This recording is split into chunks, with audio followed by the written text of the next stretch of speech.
चलो दोस्तों, हेडिंग डाल लो भाई आज की बहुत जबरदस्त वाली। कौन सी सर? हाँ, रिटायरमेंट बेनिफिट्स, रिटायरमेंट बेनिफिट्स। एक बार देखना आवाज आ रही है, एक बार चेक करो सब, एक बार प्राची देखना आवाज आ रही है। तो हेडिंग डालेंगे सर, आज का आगाज शुरू होता है सर रिटायरमेंट बेनिफिट से।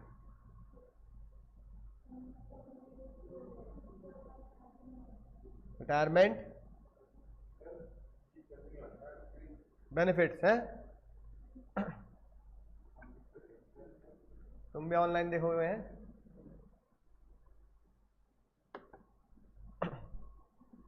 डाल दिया? हाँ जी बच्चों, ऑनलाइन वालों आवाज आ रही है ना? यस सर, ऑनलाइन वाले कह तो रहे हैं, एक बार तुम चेक कर लो।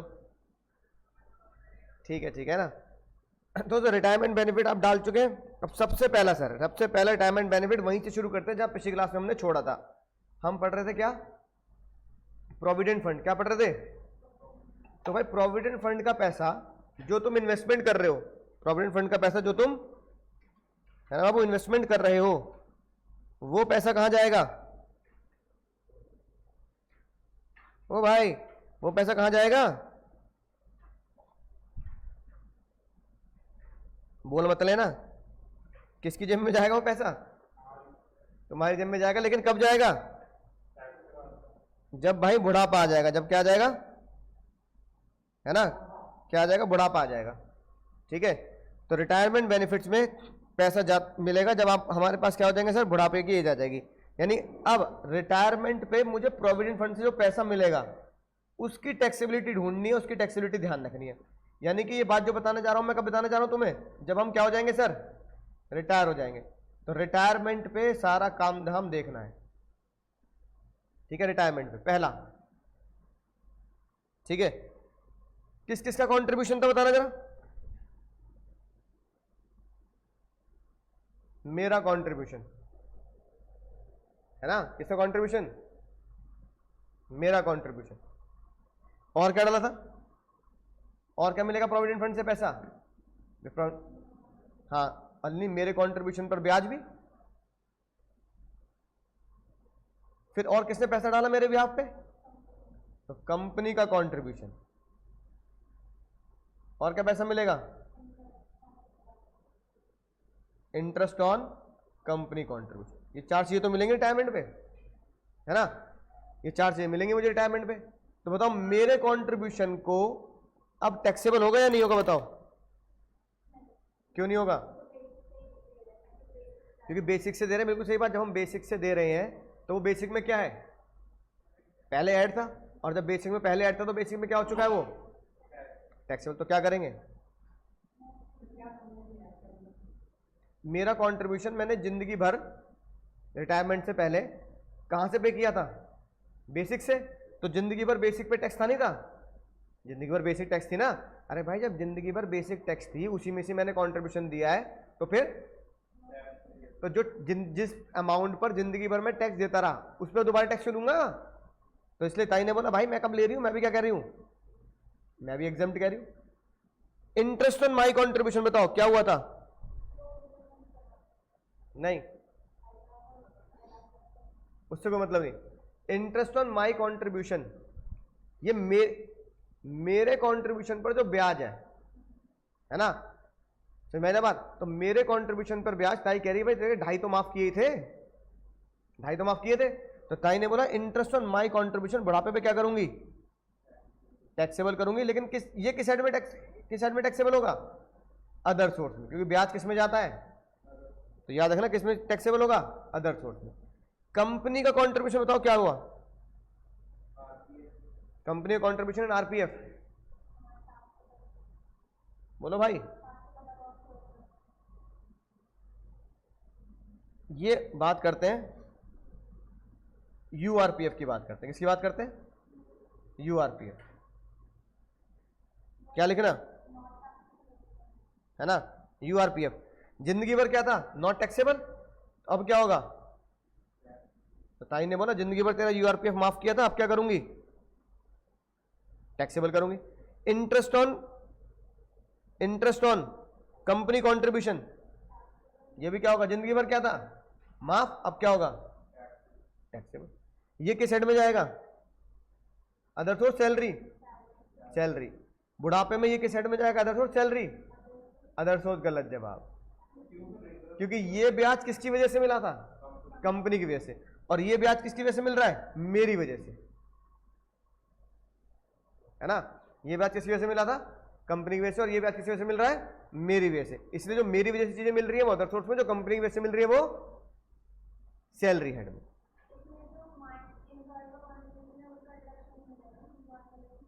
नहीं, वो तो ड्यूरिंग द जॉब की बात कर रही हो तुम, ठीक है, बात समझ आ गई। ये हो गया यूआरपीएफ का, यानी कि ये वाली बात। एक मिनट दिखा रहा हूं, ये किसकी बात करी मैंने, यूआरपीएफ की। इतनी बात समझ आ गई। अब बात करते हैं स्टैच्यूटरी प्रोविडेंट फंड। जो सरकारी प्रोविडेंट फंड है, जिंदगी भर क्या था, जिंदगी भर नॉट टैक्सेबल, जिंदगी भर नॉट टैक्सेबल। सरकारी नौकरी का यही मजा है, बुढ़ापे में भी क्या है, ये नॉट टैक्सेबल। समझ आ गई ना बात, ठीक है। अब यूआरपीएफ में क्या किया था ताई ने, यूआरपीएफ में सब कुछ नॉट टैक्सेबल था। कब, ड्यूरिंग द जॉब। ये भी नॉट टैक्सेबल, ये भी नॉट टैक्सेबल, लेकिन ये सारा पैसा जब बुढ़ापे में मिला तो क्या कर दिया, टैक्सेबल। अब आते हैं आरपीएफ में, सेक्शन 10 सबसेक्शन 12 आरपीएफ में। सोचना ध्यान से, इंप्लॉय के कंट्रीब्यूशन तो बेसिक में टैक्सेबल था ही, 80C की रिडक्शन मिल जाती थी इसमें। इंप्लॉयर का कंट्रीब्यूशन टैक्सेबल था किससे ऊपर, 12% से ऊपर, ठीक है। इंटरेस्ट भी कितने से ऊपर टैक्सेबल था, 9.5% से ऊपर, बाकी माफ था। तो ताई ने बोला जब बुढ़ापे में तुझे इससे, जब बुढ़ापे में यूआरपीएफ से पैसा तेरे को मिलेगा, जब बुढ़ापे में यूआरपीएफ से पैसा तेरे को मिलेगा तो मैं एग्जेम्प्ट कर दूंगी, लेकिन मेरी है 4 शर्तें। कितनी शर्तें, 4 शर्तें हैं मेरी। उन चारों शर्तों को मान ले, मैं आरपीएफ का पैसा तेरा एग्जेम्प्ट कर दूंगी। मैं ये मानती हूँ कि चल 12% तक माफ किया था, उससे ऊपर तो टैक्सेबल था, लेकिन तू मेरी 4 बातें मान ले, है ना। बताओ बाबू, पहली बात बोलो। सबसे पहली बात, तूने जो भी पैसा रखा है आरपीएफ में वो कितने साल रखा हो।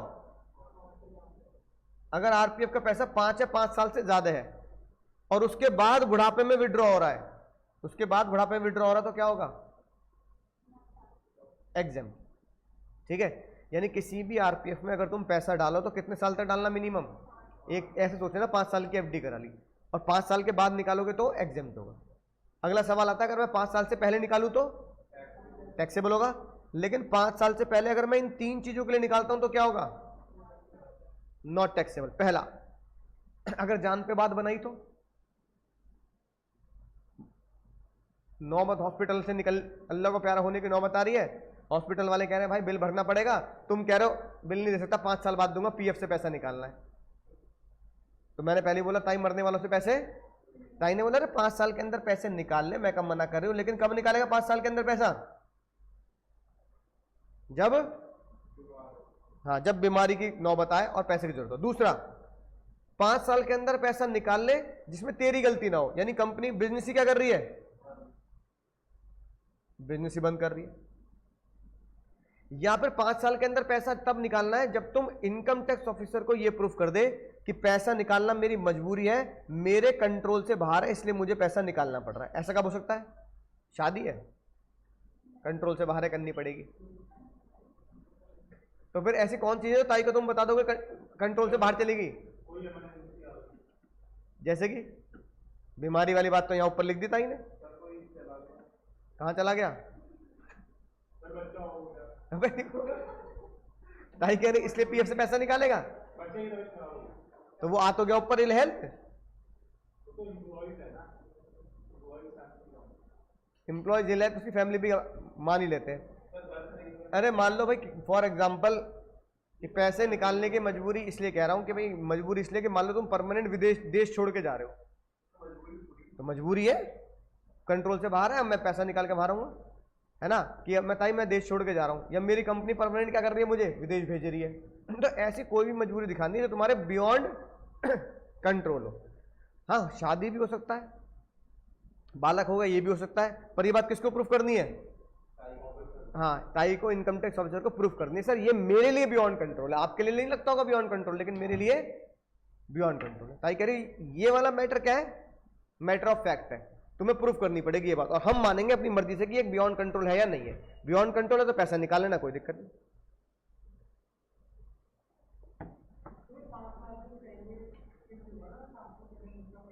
पांच साल से पहले के लिए, 5 साल के बाद तक तो कोई दिक्कत नहीं है। 5 साल के बाद तो तुम्हारा पैसा कुछ भी करो, ठीक है। फिर अगला एक फंड आता है जिसमें ताई बड़ी नाराज, हम दुनिया बड़ी, मैं बड़ा नाराज हुआ। मैंने एक दिन ताई के पास गया, मैंने कहा ताई ये बताओ, मजे वाला मीम तुमने चला दिया, किसके लिए? एम्प्लॉयज के लिए। मैं पैसा डालूं, मेरी कंपनी पैसा डाले, मेरा ब्याज मिलेगा, मेरी कंपनी ब्याज मिलेगा, बुढ़ापे में जो पैसा मुझे रिफंड होगा मैच्योरिटी पर प्रोविडेंट फंड का, वो पैसा भी एग्जाम्प्ट कर दोगे तुम। आरपीएफ का तो कर ही दोगी एग्जाम्प्ट, आरपीएफ को पैसा भी 5 साल बाद एग्जाम्प्ट हो गया, और उस पर जो पैसा मिलेगा वो कंपनी का पैसा मुझे मिलेगा, दोनों का ब्याज भी मुझे मिलेगा। मतलब मजे चलने किसके लिए? एम्प्लॉय के लिए। मैंने कहा मैं तो एम्प्लॉय नहीं हूं, मैं किस फंड में पैसा डालूं? मैं तो नहीं, प्रोविडेंट फंड में थोड़ी डालूंगा मैं किस में डालूं? तो ताई ने कहा टुच्ची बात कर दी, इतनी टुच्ची बात? तो मेरे लिए बनाया ताई ने पीपीएफ, पब्लिक प्रोविडेंट फंड। तो ताई ने बोला ये पीपीएफ का फंड उनके लिए जो कौन है, नॉन एम्प्लॉय। पर ताई ने मुझे ये कह के बहका दिया, फिर धोखा दे दिया। पब्लिक प्रोविडेंट फंड में अगर मैं नॉन एम्प्लॉय पैसा डाल रहा हूं, तो क्या पब्लिक प्रोविडेंट फंड में कोई एम्प्लॉय पैसा डाल सकता है, नहीं डाल सकता? डाल सकता है, क्योंकि नाम ही क्या है, पब्लिक। तो क्या पब्लिक में नॉन एम्प्लॉय आते हैं, एम्प्लॉय नहीं आएंगे? ताई ने बच्चों को समोसा दे दिया, है ना, समोसा निकला खाली अंदर, ठीक है। तो ताई ने ऐसे मुझे बहका दिया, और बाद में पता लगा पीपीएफ नॉन एम्प्लॉय के लिए तो है, साथ में किसके लिए भी है, एम्प्लॉय के लिए भी है। यानी प्रोविडेंट फंड पीपीएफ का पैसा आप किसी में भी डाल सकते हैं, कोई दिक्कत वाली बात नहीं, इंटरेस्ट में ज्यादा मिलता है। अब इसमें डालूंगा मैं अपना कंट्रीब्यूशन, बोलो क्या होगा भाई? मैं अपना कंट्रीब्यूशन पीजीपी से डाल रहा हूँ, तो मैंने तो अपनी इनकम सैलरी, अरे मैं नॉन एम्प्लॉय हूँ, दीदी कैसी बात कर रही हो, है ना, तो मैं तो अपने बिजनेस की इनकम से डाल रहा हूँ। ताई ने बोला तू पैसा जो डालेगा अपने नेट प्रॉफिट से डालेगा, और कोई बेचारा सैलरी एम्प्लॉय भी होगा तो कहां से डालेगा, बेसिक से। तो ताई ने बोला तेरे कंट्रीब्यूशन की तो कोई बात ही नहीं कर रही है, क्या होगा, ये तो टैक्स फ्री है, इसमें तो अपने टैक्सेबल इनकम से डाल रहा है ना पैसा। इसमें मैंने बोला ताई तो मेरा फायदा है क्या हुआ टैक्स रिडक्शन से, तो मुझे पता ही है। ताई ने बोला चल घबरा मत, 80C में क्या ले ले, डिडक्शन। यानी पब्लिक प्रोविडेंट फंड में कंट्रीब्यूट करने की 80C में क्या मिल जाएगी, डिडक्शन मिल जाएगी, ठीक है ना। कंपनी का कंट्रीब्यूशन बोलो, अरे नलायक हो, तुम्हारे जैसे बालक हो तो मैं किसी दिन पंखे से लटक जाऊंगा। अबे कंपनी क्यों डालेगी पीपीएफ में पैसा, पब्लिक का फंड है। कंपनी क्यों डालेगी इसे, पब्लिक कह रही पीएफ में डालेंगे, इसमें डालेंगे। ये कौन से, ये भी रिचार्जेबल है, रिचार्जेबल, और ये नॉर्मल है, डालो, ठीक है। तो कंपनी इसमें पैसा, क्योंकि कंपनी किस में डालती है, पीएफ में डालती है कंपनी, पीपीएफ में थोड़ी डालेगी भाई, पीपीएफ में तो तुम्हारी मर्जी है, डालो या मत डालो। अगली बात, पीपीएफ का क्या मिलेगा तुम्हें, नहीं मुझे उससे मतलब नहीं, उनका पर्सनल मैटर है। पब्लिक प्रोविडेंट फंड है, कंपनी प्रोविडेंट फंड नहीं। इंटरेस्ट, इसका इंटरेस्ट क्या होगा, पीपीएफ का exam,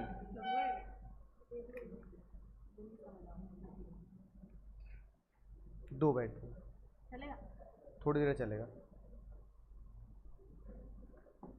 hello hello hello, class तक चल जाएगा। हाँ लेकिन अगली क्लास में इम्पोर्टेंट है ना, तो जब तक चार्ज कर देगा वो सर से ले आएंगे, सर के रूम में से ना लग रहा होगा ना उसमें, नहीं तो ये डाल देंगे, वरना यहीं रख दो अभी।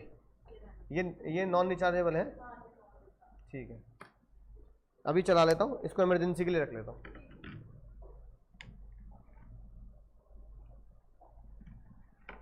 ठीक है बताओ, आवाज आ रही है इसकी फिर हाँ अब बताओ एग्जेम्प्ट होगा क्योंकि इसका प्रोविडेंट फंड है जनता का। और आखिरी बात,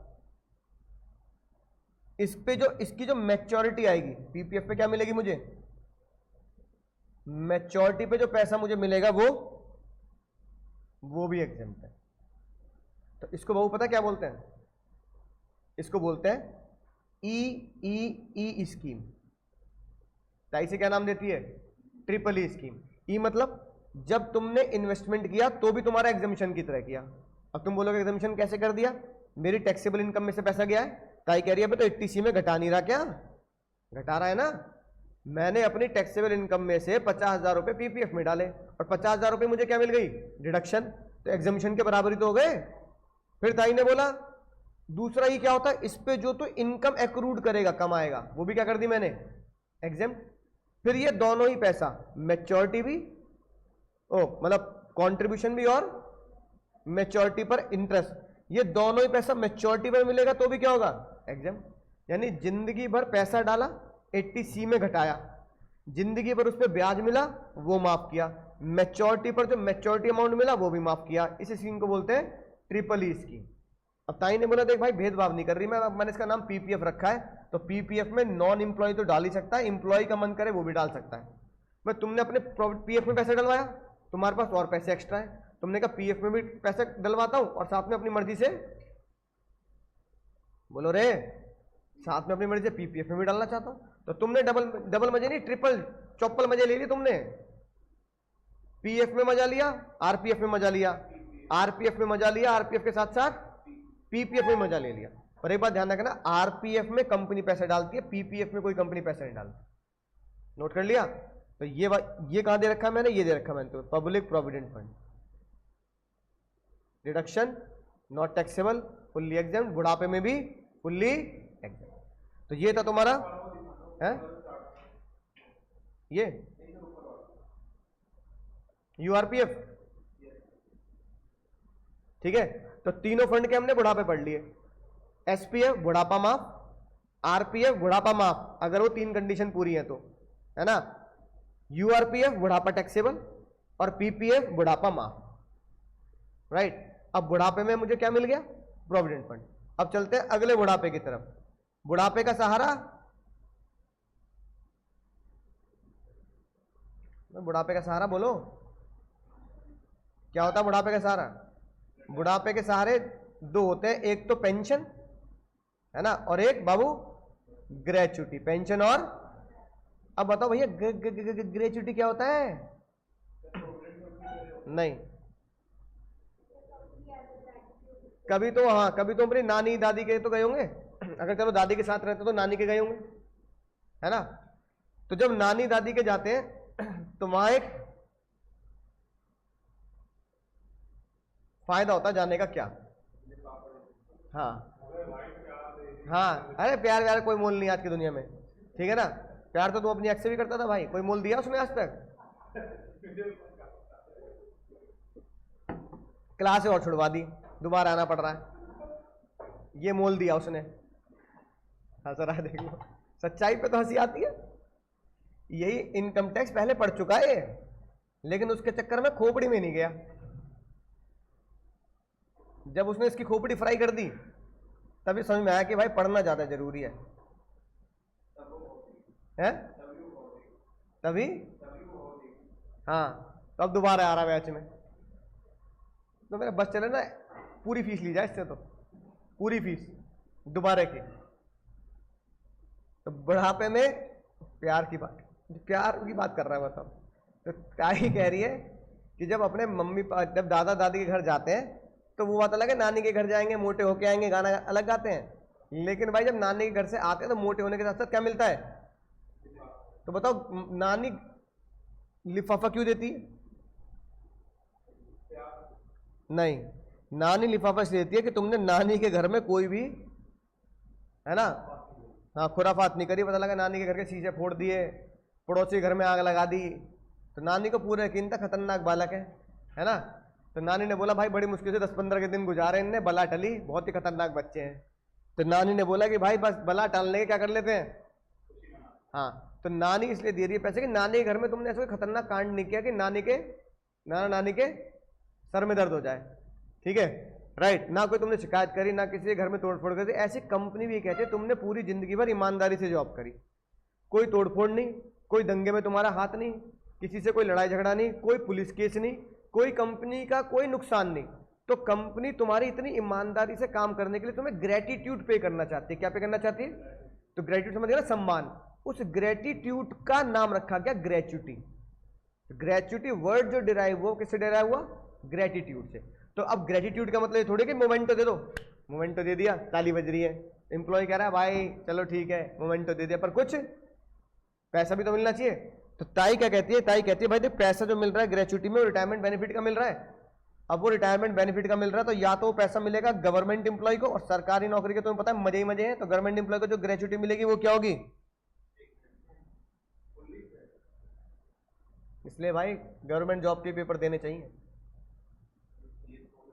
ठीक है। सीए के बाद ही भाई, सीए के बाद अलग से जॉब निकलती है गवर्नमेंट, उसमें आने के चांस ज़्यादा होते हैं क्योंकि सीए क्या होते हैं? कम होते हैं। और सीए बनने के बाद कोई दोबारा एग्जाम देना पसंद नहीं करता, भाई खोपड़ी चल गया पेपर दे देगा, ये दोबारा पेपर दिलवा रहे हैं, तो वहाँ पे हाई चांस होते हैं, है ना, गवर्नमेंट जॉब के। मेरा एक दोस्त है, उसने सीए कर ली। सीए करने के बाद उसने 1 साल कुछ नहीं किया, और तुम्हें बड़ी गजब की बात बताता हूँ, तुम्हें एक बहुत ही गजब की बात। अगर कोई बंदा घर पे खाली बैठा है तुम उसे क्या बोलोगे? अनएम्प्लॉयड, यही बोलोगे ना, अनएम्प्लॉयड बोलोगे ना। वो बंदा घर पे 1 साल खाली बैठा, घूमा फिर तो मजे लिए खूब मैंने पिताजी के पैसे पर, पापा यहाँ घूमूंगा वहां घूमूंगा। पूरे 1 साल में मैंने एक चीज ऑब्जर्व करी, और ये बहुत गजब की चीज है, सीए डिग्री की बहुत बड़ी खासियत है। पूरे साल में उसने मुझे खुद बोला, या वो जब भी हमसे मिलता था, कोई भी दोस्त और कोई भी रिश्तेदार 1 साल में उससे पूछता था क्या कर रहा है, वो कह रहा कुछ नहीं कर रहा। मतलब कुछ नहीं कर रहा मतलब 15 दिन वहां घूमने चला गया, 15 दिन बुआ के चला गया, मतलब इंजॉय कर रहा हूँ लाइफ को, पैसे पापा से ले रहा हूँ। 1 साल में किसी ने भी उसे क्या नहीं बोला कि तू बेरोजगार है, सबने क्या बोला? अरे इंजॉय, सीए भाई इंजॉय तो बनता है, इंजॉय करा ले, किसी से कोई मतलब नहीं पैसा कमा रहा है नहीं कमा रहा। और अगर वही बंदा सीए ना होता तो बेरोजगार आदमी घूम रहा है, पहले कुछ काम धंधा ढूंढ ले। ओ बेरोजगार घूम रही है, पहले काम धंधा ढूंढ ले कुछ।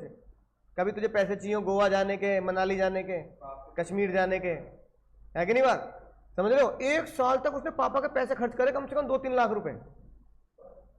ऐसा तो और अंटार्कटिका जाएगा घूमने, है कि नहीं बात? मतलब ऐसा थोड़ी परमानेंट चला गया कश्मीर, भैया 10 दिन कश्मीर चला गया घूमने, है ना, इस तरीके से, राइट। और सोलो ट्रैवल में मजा नहीं आता भाई, कुछ लोगों को, मेरे जैसे लोगों को सोलो ट्रैवल में मजा नहीं आता कि अकेले घूमने जाओ, कोई ना कोई दोस्त यार परिवार तो होना चाहिए। अब कोई इसी तरह खाली थोड़ी है, भाई तू चल रहा मैं क्यों चल रहा हूँ भाई, तेरे तो पापा दे रहे पैसे, है ना, वो भी 10 दिन के लिए, मेरा खोपड़ी खराब थोड़ी 10 दिन के लिए कश्मीर जाऊंगा मैं, है ना। तो समझ गए? तो मतलब ऐसी बेरोजगारी होनी चाहिए नहीं होनी चाहिए भाई? ऐसी बेरोजगारी चाहिए। अगर बेरोजगार होना है तो ऐसे बेरोजगार होना है कि पैसा भी आता है और लोग जो मिल रहे हैं वो बेरोजगारी का टैग नहीं दे रहे, वो कह रहे भाई सीए आदमी बेरोजगार थोड़ी है, पैसा आ ही रहा होगा, कहीं ना कहीं से आ रहा होगा, घर में कुआं खोद लिया होगा भाई ने, अब तो सीए बन गया है। ऐसे ऐसे बातें करते हैं दोस्त यार, समझे? तो ये पावर है सीए डिग्री की। उसने क्या किया, वो घूमता तो था पर साथ में अपनी किताबें ले जाता था। सीए करने के साथ भी मतलब 10 दिन मनाली चला गया, तो आदमी 10-15 दिन घूमता थोड़ी रहेगा, होटल में रहता था, घूमा फिरा और अपना वहीं पढ़ता रहता था। उसने एग्जाम क्रैक कर लिया पीएनबी का, गवर्नमेंट जॉब, है कि नहीं बात? एग्जाम क्रैक कर लिया पीएनबी का। पीएनबी की अब मेरठ ब्रांच में वो, है ना, पूरा ब्रांच मैनेजर है वो, तो गवर्नमेंट जॉब हो गई। परक्यूजिट्स की लाइन है उसके पास। उसके बाद शादी करी उनने, पता कितने रुपए दिए पीएनबी में शादी में? 10 लाख रुपए।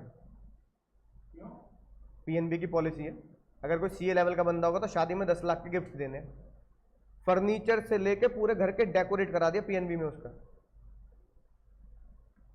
साथ में शादी। और फिर क्या दिए? 5000 इक्विटी शेयर दिए शादी में, पीएनबी की पॉलिसी है। ईसोप ऑन मैरिज, 5000 इक्विटी शेयर बहुत होते हैं, हालांकि दाम चल रहा है भले ही शायद 60-70 रुपए चल रहा होगा, पीएनबी है, इतना चल रहा है, ज्यादा चल रहा है, हाँ जो भी 60, अरे तो 60, अरे भाई तू 100 रुपए का हो चाहे 10 रुपए का हो, 5,000 तो मिल रहे हैं। 5,000 इंटू 50 कर लो, 2.5 लाख के इक्विटी शेयर हो गए। शादी में आने जाने का वो मिलता है, डीजल पेट्रोल, और साथ में loan, car loan, home loan. हाँ तो फिर से मजा लो, मजे ही मजे उसी से करते रहो कोई दिक्कत नहीं, ठीक है। अब वो तो पीएनबी की समझ रहे हो बात को। तो गवर्नमेंट जॉब के मजे होते हैं। उसके बाद मजे क्या है, जब गवर्नमेंट एम्प्लॉय वो रिटायर होगा तो पीएफ का पैसा फ्री, ग्रेचुटी का पैसा फ्री, पेंशन अगर होगी तो अलग, एनपीएस का अलग फ्री है। समझ रहे हो बात को, राइट। तो मतलब कुछ लोग होते हैं उल्टी खोपड़ी के कि इतना पढ़ने के बाद भी क्या करना है, करनी सरकारी नौकरी है। वो एक मीम चलता है ना, सुंदर पिचे अपने पापा मम्मी के पास पहुंचे गूगल में सीईओ बनने का, मम्मी मेरी सैलरी हो गई 18,000 करोड़ रुपए, 18,000 करोड़ रुपए एक साल के। बेटा वो सब तो ठीक है, पर सरकारी नौकरी लग जाती ना तो सही रहता तो मतलब 1800 करोड़, बाकी तो 10-12 करोड़ के तो उस पर इक्विटी शेयर है गूगल के, ईसोप मिलते रहे, हर साल मिलते हैं वो तो, ठीक है। तो वही मतलब क्या, 17-18 हजार करोड़ रुपए का मेरे पास बैलेंस है, इक्विटी शेयर बेच दूं अगर आज गूगल के तो 18-20 हजार करोड़ रुपए इकट्ठे हो जाएंगे। मम्मी कह रही है वो सब तो ठीक है, पर सरकारी नौकरी हो जाती है ना बेटा सुंदर तो ज्यादा बेटर है तो वही वाली बात है। तो इसका मतलब ये क्या, अगर अपॉर्चुनिटी मिलती है तो सीए बनने के बाद ज्यादा मिलती है, सीए बनने के बाद कंपटीशन नहीं होता। और सीए ही जो बच्चे होते हैं वो क्या नहीं देते एग्जाम, अरे इतना पढ़ लिया दोबारा एग्जाम दो, पीएनबी का एग्जाम होगा नवंबर में, तो नवंबर तक क्या करूं मैं, समझो बात को। तो ऐसे पीएसयू सेक्टर की बहुत सारी जॉब निकलती है सीए बनने के बाद, जो स्पेसिफिकली सीएस और सीएमए की ओपनिंग के लिए ही होती है, उसमें कोई और नहीं बैठ सकता एग्जाम में, है ना, उनको ही बुलावा आता है बस, ठीक है। तो चलो भाई सरकारी नौकरी के मुझे होगा, लेकिन हम तो कहाँ हैं, हम कहाँ हैं, हाँ अभी तो हम नॉन गवर्नमेंट एम्प्लॉई। तो अगर भाई नॉन गवर्नमेंट एम्प्लॉई हो, ताई कह रही भाई नॉन गवर्नमेंट एम्प्लॉई हो तो क्या करना पड़ेगा, टैक्स देना पड़ेगा। अब मैंने कहा ये तो गलत बात है भाई, सरकारी नौकरी वालों के पूरे मजे कर रखे हैं, हमारे साथ बड़ी जाती कर रखी है। तो ताई ने बोला चल तुम्हारा दिल रखने के लिए काम करती हूँ, जितनी ग्रेचुटी गवर्नमेंट तुम्हें और जितनी ग्रेचुटी एम्प्लॉयर तुम्हें तुम्हारे बुढ़ापे में देगा, उसमें से कुछ पोर्शन क्या कर देती हूँ, माफ। तो बस वो माफी के फॉर्मूला याद कर ले। अब ये पूछा गया जो कंपनी तुम्हें ग्रेचुटी दे रही है क्या वो ग्रेचुटी एक्ट में कवर है या नहीं है, तो आंसर होगा या तो ग्रेचुटी एक्ट में तुम कवर होंगे या फिर ग्रेचुटी एक्ट में कवर नहीं होंगे। अगर तुम ग्रेचुटी एक्ट में कवर हो तो सबसे पहली एग्जम्पशन वो ये फॉर्मूला अलाउंस की तरह, gratuity receive minus exemption. Exemption की पहली इक्वेशन तुम जानती हो क्या, वक्त से पहले और एक्चुअल से ज्यादा जिंदगी में कुछ नहीं मिलेगा, एक्चुअल। दूसरा बाबू ग्रेचुटी की लिमिट 25 लाख, कितनी एक बार चेक करना नेट पे, शायद 25 लाख कर दिया था इन्हें लिमिट ऑफ ग्रेचुटी, देखना 25 है 20 है,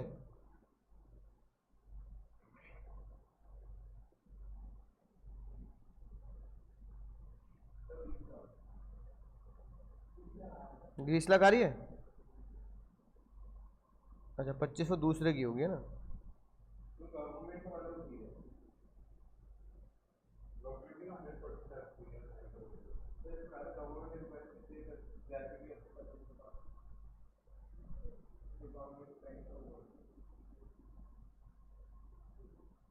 नॉन गवर्नमेंट के लिए देखो।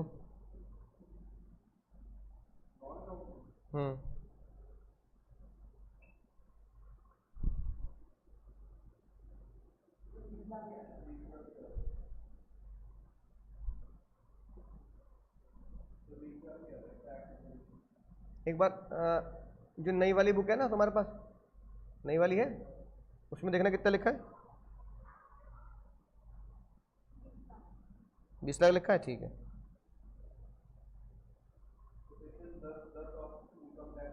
हाँ ठीक है 20 लाख है ना, अगली लिमिट कितनी है 20 लाख, तो ये याद हो जाएगी बात, ठीक है। और जो चीज है तीसरी वाली, बस भाई वही समझनी है तीसरी चीज, बाकी समझना बिल्कुल बेकार है। तीसरा फॉर्मूला हमें समझना है सर, है ना। तीसरा फॉर्मूला कहता है कि मैं ग्रेच्युटी में लूंगा 15/30। 15/30 का मतलब है एक महीने के 15 दिन, और एक महीने में ताई कितने दिन मान रही है? 30। 15/30 into last drawn salary. Last drawn salary का मतलब जिस महीने तुम रिटायर हुए हो, है ना, उससे पहले जो तुम्हें सैलरी मिल रही है आखिरी, तो आखिरी एक महीने की बेसिक प्लस आखिरी एक महीने का डीए ले लेना। और ताई ने मेहरबानी कर दी, डीए ले लेना 100%। मान लो भाई कोई बंदा, नॉर्मली कोई बंदा 31 मार्च को रिटायर होता है, ठीक है ना, मोस्टली, है ना, तो 31 मार्च में जब रिटायर होता है, क्या हुआ वो बताऊंगा। हाँ हाँ ठीक ठीक।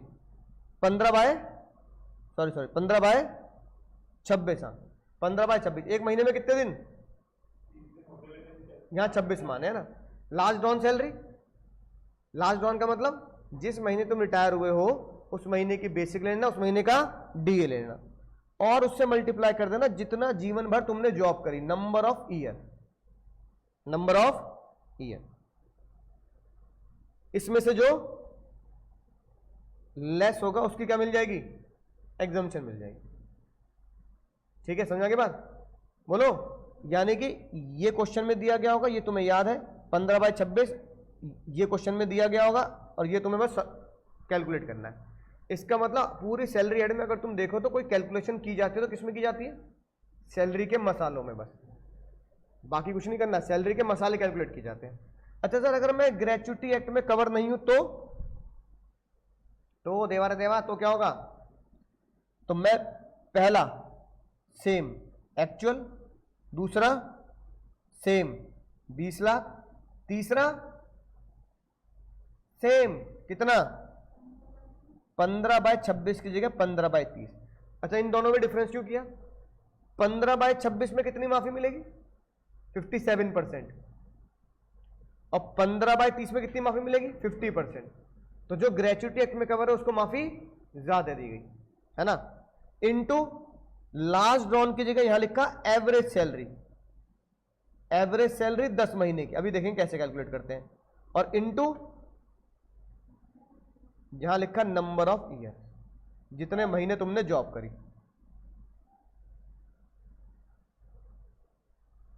ठीक है, हो जाएगा फॉर्मूला याद?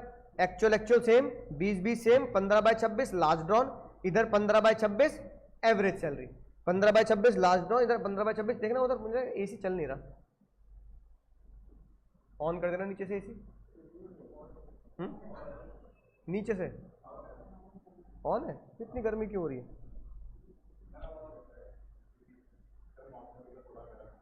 नहीं, पर एसी तो ठंडा करना चाहिए, मौसम एसी के लिए, मौसम के लिए तो लगाया है।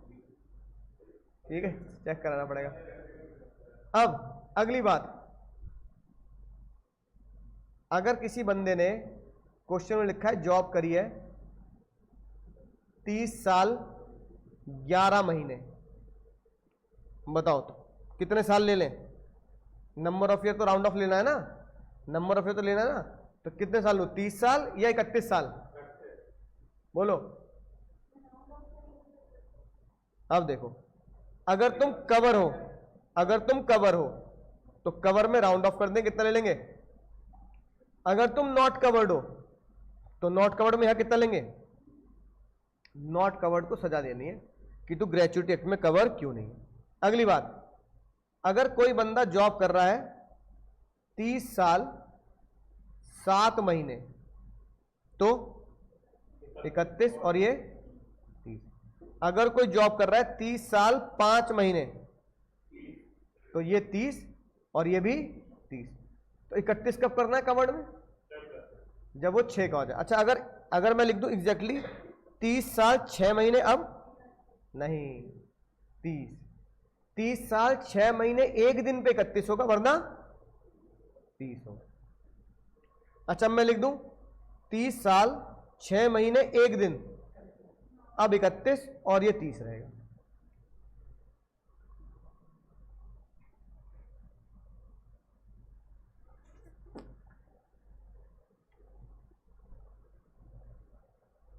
नोट कर लिया। अब आती है बात सर यहां सैलरी के मसाले, यहां सैलरी के मसाले क्या बताओ? ग्रेचुइटी में भी सैलरी के मसाले सेम है जो एचआरए के थे। तो बताओ एचआरए के क्या थे? बेसिक, डीए परसेंटेज प्लस यही मसाले। लेकिन ये मसाले लेने कब के? 10 महीने के। 10 महीने की बेसिक कैलकुलेट करनी है, 10 महीने का डीए कैलकुलेट करना है, 10 महीने का कमीशन कैलकुलेट करना है, divide by 10, sigma X upon N लगाना है 10 महीने का। 10 महीने का सिग्मा डिवाइड बाय 10, मीन वाला फॉर्मूला लगाना है। तो 10 महीने का टोटल डिवाइड, अभी क्वेश्चन करेंगे तो समझ में आएगी बात। अब ये फॉर्मूले नोट कर लिए, अब पहले क्वेश्चन करके देखते हैं।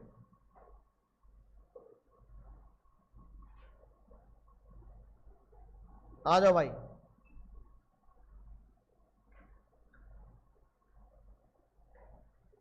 इस क्वेश्चन को करते हैं नॉट कवर से, क्योंकि नॉट कवर में ही मजा आएगा।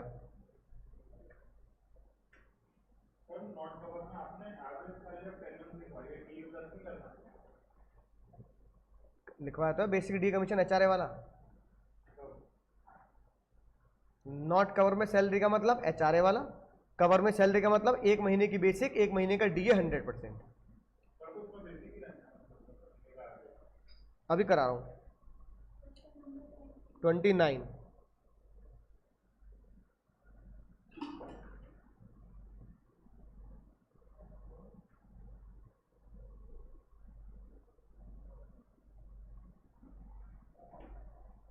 करो भाई।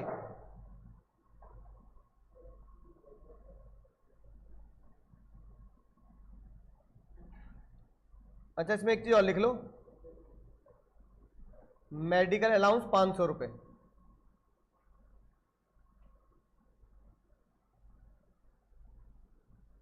₹500 पर मंथ।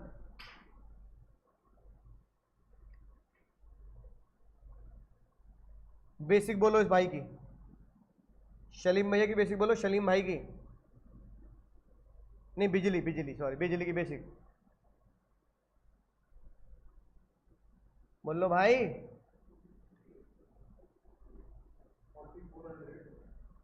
4400 इंटू 10 क्यों?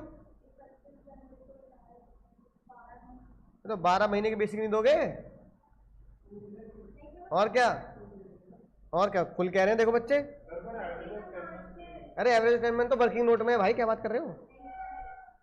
वो फुल कह रहे हैं बालक तीनों नशेड़ी लोग। दाढ़ी बढ़ाने का ही दिक्कत होती है, दाढ़ी बढ़ा के दिमाग कम चलता है। ये बताओ, तुमने इंटर का एग्जाम दे दिया, तुम फाइनल में पहुंच गए, अब तुम पहुंच गए ट्रेनिंग पे, फिर मैं तुम्हें कॉल कर रहा हूँ, भैया फीस दे दो टैक्स की। तुम कह रहे हो दे तो दी, मैं कह रहा नहीं वो बात तो सही है, दे दी, मैं मना नहीं कर रहा, पर फिर दे दो। अच्छा फाइनल में पढ़ाओगे कैसे टैक्स? मैंने कहा नहीं फाइनल में नहीं पढ़ाऊंगा, पर फीस दे दो, इंटरवल दे दोगे क्या? इसको कैसे दे रहे हो तुम फिर? पीछे वाले ओ भाई मुंह चुबान से कुछ नहीं होगा, इसको कैसे दे रहे हो फिर? ये रिटायर कब हो गया? 31 जनवरी। तो फरवरी मार्च की सैलरी क्यों दे रहे हो इसे? समझ रहे हो बात को? मुस्कुरा रहे दादा, समझ रही है भाई बात? जब कोई बंदा रिटायर हो चुका है तो उसे फरवरी की मार्च की सैलरी क्यों दे रहे हो? फरवरी मार्च में तो उसे पेंशन मिलेगी, सैलरी थोड़ी मिलेगी। तो सैलरी कितने महीने मिलेगी? 10 महीने। कितने रुपए? डीए 800 इंटू 10 कितने? कमीशन बोनस वगैरह कुछ है नहीं? बोनस, क्योंकि बोनस तो भाई साल में दिवाली पे मिलता है। अलाउंस में आ गया कौन सा? Medical allowance. बताओ मेडिकल अलाउंस कितने? 5000 इंटू 12 क्यों नहीं? जितने महीने काम करोगे उतने महीने पर्क। अच्छा मेडिकल अलाउंस के साथ अगर मैं पर्क कर देता तो पर्क भी कितने महीने मिलते? मान लो मैं पर्क में कर देता यूज ऑफ एसी कैमरा, तो 10 महीने तो यूज करोगे, बाकी रिटायरमेंट के बाद तो कंपनी को लौटा देना वापस, तो क्या होगा? 10 महीने। अब फिर आता रिटायरमेंट बेनिफिट। बच्चा ये गलती करता है, ये बहती गंगा में हाथ धोता है बच्चा, सबको किससे मल्टीप्लाई करता है? 12। ये गलती मत कर देना भाई। रिटायरमेंट बेनिफिट में एक क्यू से रिटायरमेंट बेनिफिट मिल रहा है, कौन सा? और ग्रेचुइटी में भी वो नॉट कवर्ड है। तो बताओ ग्रेचुइटी प्राप्त कितनी हुई इसे, इसमें माइनस कर दो एग्जम्पशन, और भैया सैलरी का मतलब है एग्जम्पशन के फॉर्मूले रट लेना, ठीक है। सैलरी का मतलब है एग्जम्पशन के फॉर्मूले रट लेना। यहां पे बताओ नॉट कवर्ड में क्वेश्चन साइलेंट है तो क्या मानते हैं, नॉट कवर्ड। तो नॉट कवर्ड में मसाले बोलो सैलरी के, हाँ एचआरए वाले। तो पहला एक्चुअल सैलरी 60, दूसरा, तीसरा नहीं नॉट कवर्ड है ना 30, 15/26 30 into average salary of last 10 month into number of year. अब नॉट कवर्ड है, वो जॉब कर रहा है 16 साल 11 महीने तक, तो नॉट कवर्ड है तो क्या करेंगे, अपर राउंड ऑफ करेंगे नहीं करेंगे नहीं, सिर्फ क्या लिखेंगे 16। अगर इसी को कवर्ड से सॉल्व करूंगा तो 17 हो जाता। अब देखो ये क्वेश्चन में दिया है, ये तुम्हें याद है, ये तुम्हें याद है, ये तुम्हें याद है। अगर भैया अगर इसकी कैलकुलेशन कर ली तो खेल खत्म। इसकी कैलकुलेशन कैसे करते हैं, तो पहले मैं थोड़ा आसान तरीके सिखाता हूं, बच्चों वाले तरीके से। मुझे चाहिए पिछले 10 महीने की सैलरी, क्या चाहिए, तो जिस महीने वो रिटायर होता है, ये बात ध्यान रखना, जिस महीने वो रिटायर होता है वो वाला महीना छोड़ देना है बाबू, जिस महीने रिटायर हो रहा है वो वाला महीना छोड़ देना है। इसका मतलब जनवरी छोड़ देनी है। अगर जनवरी छोड़ देनी है तो उससे पहले क्या आएगा, बोलो, दिसंबर आएगा। तो दिसंबर, फिर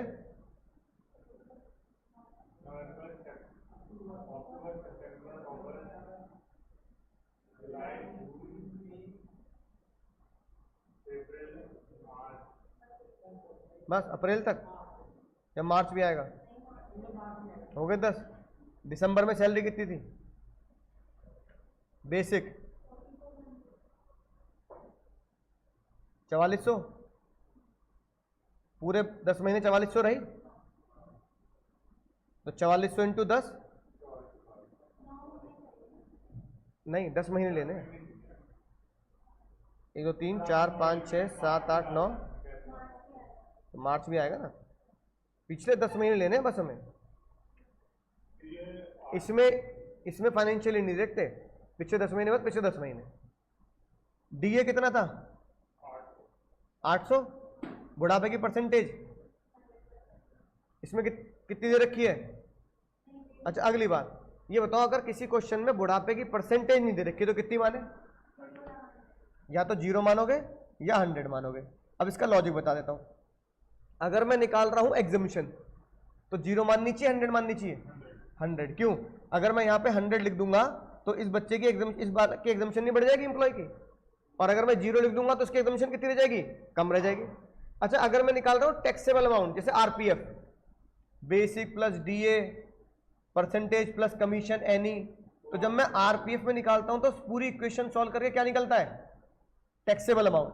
तो वहां पे बुढ़ापे की परसेंटेज नहीं दे रखी, तो वहां बुढ़ापे की परसेंटेज कितनी माननी चाहिए, 0, क्योंकि उसमें क्या निकलता है, टैक्सेबल। तो अब एक बार आईसीए का मॉड्यूल चेक करना है कि आईसीए 0 मानता है या 100 मानता है, पर दोनों से आंसर क्या है, ठीक आएगा। तो यहां क्या मान लो, 0 मान लो या 100 मान लो, 100 मान लेते चलो। तो 800 का 100%, तो यहां कितना आ गया, कमीशन है नहीं, तो इन दोनों को ऐड कर दो, कितना आ गया, डिवाइड बाय एवरेज करने के लिए कितना आ गया, 52। तो इसका मतलब मेरी 10 महीने की एवरेज कितनी आ गई। अब तीसरी क्वेश्चन सॉल्व कर दो,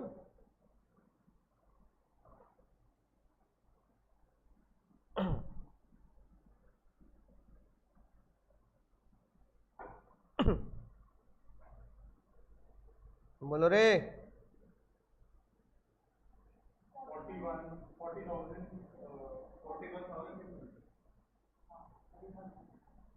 41,000। अब बताओ इन तीनों में सबसे कम क्या है, तो 41,600 की एग्जामिशन दे देंगे। आउटर कॉलम में कितना आ गया, फिर तुम्हारी जीएस आ जाएगी और फिर तुम्हारी एनएस आ जाएगी, 18। बस खत्म क्वेश्चन। अच्छा इसी क्वेश्चन में बताओ, अगर मैं इस क्वेश्चन में लिख दूं कि सॉल्व करना है ग्रेच्युटी कवर्ड से, फिर क्या करोगे? एक तो यहाँ 17 की जगह कितना 16 की जगह कितना हो जाएगा 17, और यहाँ एवरेज वर्ड नहीं आएगा, क्या आएगा? Last drawn salary. और लास्ट ड्रॉन सैलरी क्या होती है? एक महीने की बेसिक और एक महीने का डीए। एक महीने की बेसिक 4400, एक महीने का डीए 800, तो लास्ट ड्रॉन सैलरी क्या बनी? 52। और ये हो जाएगा 15/30 की जगह 15, अगर ये कवर्ड में है। और अगर नॉट कवर्ड में है तो भाई जो किया तुमने सॉल्यूशन वही होगा। ठीक है, अगला सॉल्व करो।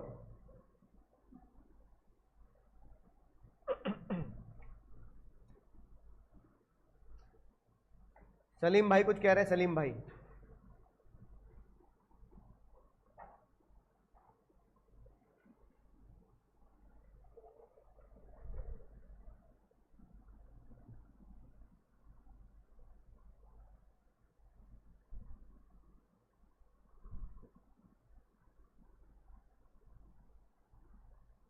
सलीम भाई की बेसिक, सलीम भाई को मान लो नॉट कवर्ड, फिर से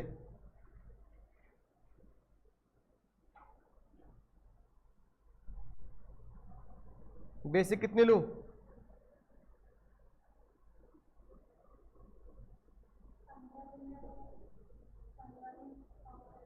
क्या 15 दिन की सैलरी नहीं लेगा वो? पागल है? 7000 इंटू 2.5। अरे कोई एम्प्लॉय 15 दिन काम कर रहा है तो उसके दिल से तो पूछो 15 दिन सैलरी लेगा क्या? वो टाई नहीं लेती 15 दिन 20 दिन 10 दिन 5 दिन, लेकिन एम्प्लॉय तो सैलरी लेगा। कितने रुपए? नहीं, अरे 2.5 महीने काम कर रहा है ना। डीए है कितना? 17,500 का 20% 3500। 2.5 महीने की बेसिक, 2.5 महीने का डीए। अलाउंस पर्क है नहीं? हमें तो अपने महीने की देनी ना। इंक्रीमेंट कब है उसका? जनवरी में। मेरे एग्जाम में बेसिक कब की निकलती है? अप्रैल से लेकर 31 मार्च।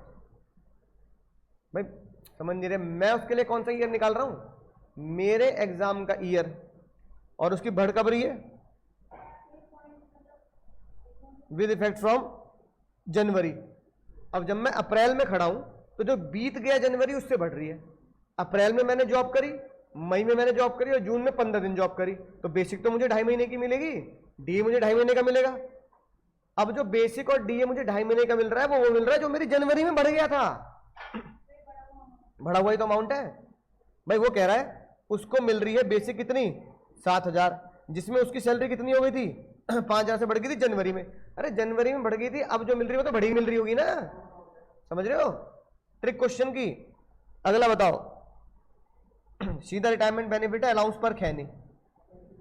ग्रेच्युटी कितनी प्राप्त हुई? अब मुझे इसमें एग्जम्पशन निकालनी है। अब होश में एग्जम्पशन निकाल दो। एक्चुअल कितनी है? लिमिट कितनी है? फॉर्मूला बोलो तीसरा।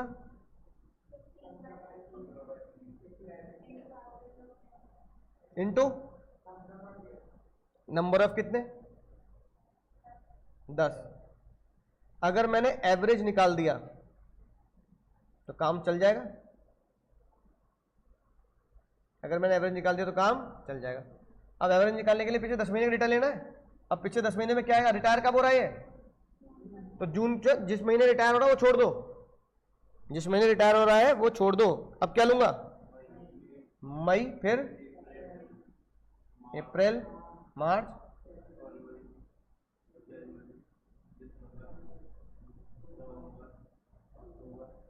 हो गए 10।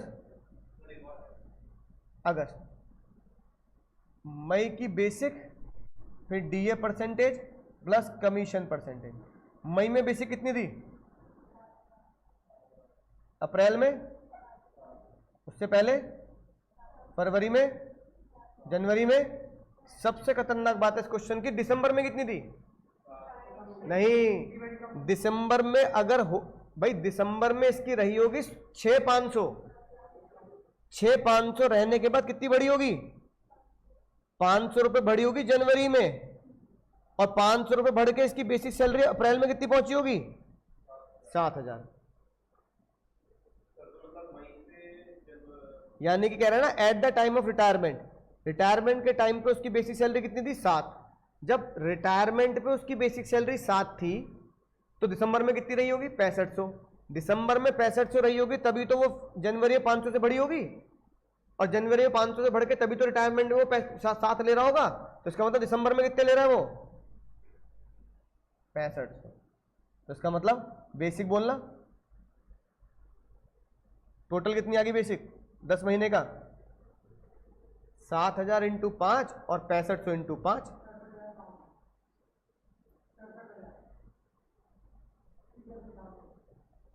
67, 67। अगला बताओ। अब कुछ भी दिमाग नहीं लगाना। डीए कितना होता है? नहीं, क्वेश्चन में कितना देखा? 20। तो 7,000 का 20%, हाँ पहले 20 तो लिख लूं, पहले 20 तो लिख लूं। 1400, 1400, 1400, 1400, 1400, फिर 6500 का 20%, 1300। बोलो।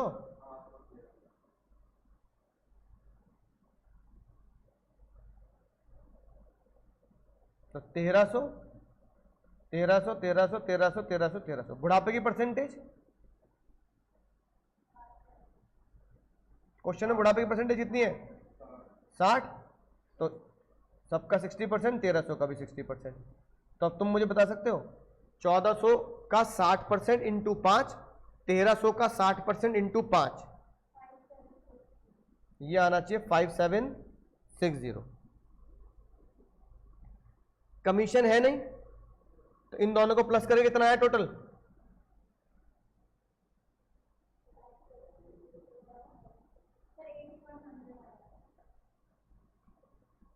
अच्छा,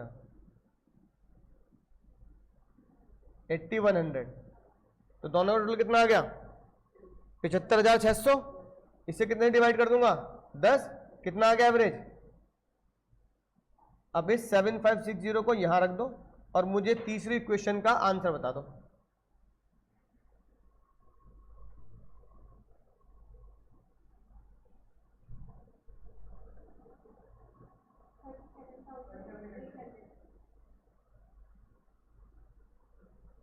इन तीनों में सबसे कम क्या है? आउटर कॉलम में कितना लिख दूं?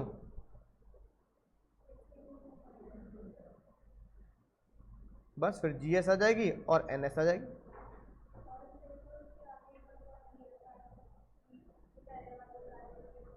हाँ वो बता रहा हूं।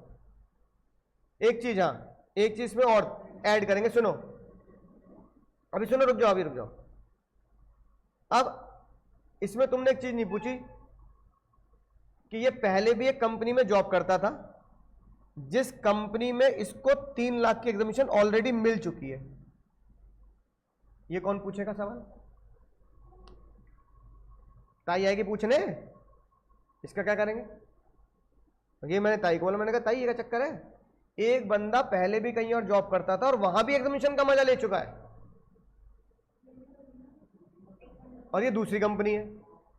तो ताई ने बोला अगर तुम पहले किसी कंपनी में जॉब करते थे और वहां तुम ग्रेच्युटी का मजा ले चुके हो, तो वहां पर जो तुम्हें एग्जामिनेशन मिली होगी उसको मैं तुम्हारी लिमिट में से घटा दूंगी। तो यहां दूसरी लिमिट 20 लाख नहीं, कितनी आएगी? 17 लाख। तो भाई ये बात याद रखना, पता लगा एग्जाम में आ गया और तुमने इसे घटाया नहीं। तो इस क्वेश्चन की अगली खतरनाक बात क्या थी कि यहां पर क्वेश्चन की दूसरी लिमिट जो है वो कितनी है? वो दूसरी लिमिट आपकी 17 लाख रुपए, क्योंकि 3 लाख है, 3 लाख पहले ले चुका है ना। ये बात कहां लिखी है ताई ने? ये लिखी बात, in case where employ has already receive gratuity earlier, अगर उसे पहले भी क्या हुआ था, पहले भी अर्लियर मिल चुका है किसी पहले वाले इंप्लॉय से, तो जो ग्रेचुटी पहले वाले इंप्लॉय से मिलकर एग्जेम्प्ट हो चुकी है उसको लिमिट में से क्या कर दिया जाएगा,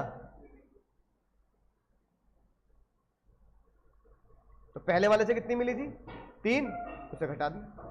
अगला सवाल जो मैं बता देता हूं, पता लगा एग्जाम में आया तुम लोटपोट हो गए। मान लो एक ही टाइम पे इंप्लॉय 2 जगह जॉब कर रहा है ना, कर भी सकता है, कोई दिक्कत नहीं है ना, कई लोग करते भी हैं। तो एक शिफ्ट में काम किया पहले, मान लो वहां पे 10 घंटे की शिफ्ट है तो 3-4 घंटे की शिफ्ट, चलो भाई पैसा कमा लेंगे मजबूरी में। अब पता लगा एक ही बंदा 2 जगह जॉब कर रहा है, ठीक है। अब जब दोनों जगह से रिटायर हुआ, एक कंपनी एक्स कंपनी में जॉब कर रहा है, एक वाई कंपनी में, चेरी लिमिटेड, याद आया, भाभी जी 2 जगह काम कर रही थी है ना, स्पेसिफाइड एम्प्लॉय में चेरी और लीची। तो मान लो भैया एक चेरी लिमिटेड में काम कर रहा है, वो बेचारा लीची में भी काम कर रहा है। अब जब दोनों से ग्रेचुटी मिली तो कह रहा है gratuity received, gratuity received, exemption 20 lakh, exemption 20 lakh, formula 15/26 into this, 15/26 into this. सही है गलत है? अलग अलग दिन में रिटायर हो रहा है, नहीं ये फॉर्मूला सही है गलत है? चलो मान लो एक साथ रिटायर हो रहा है तो बोलो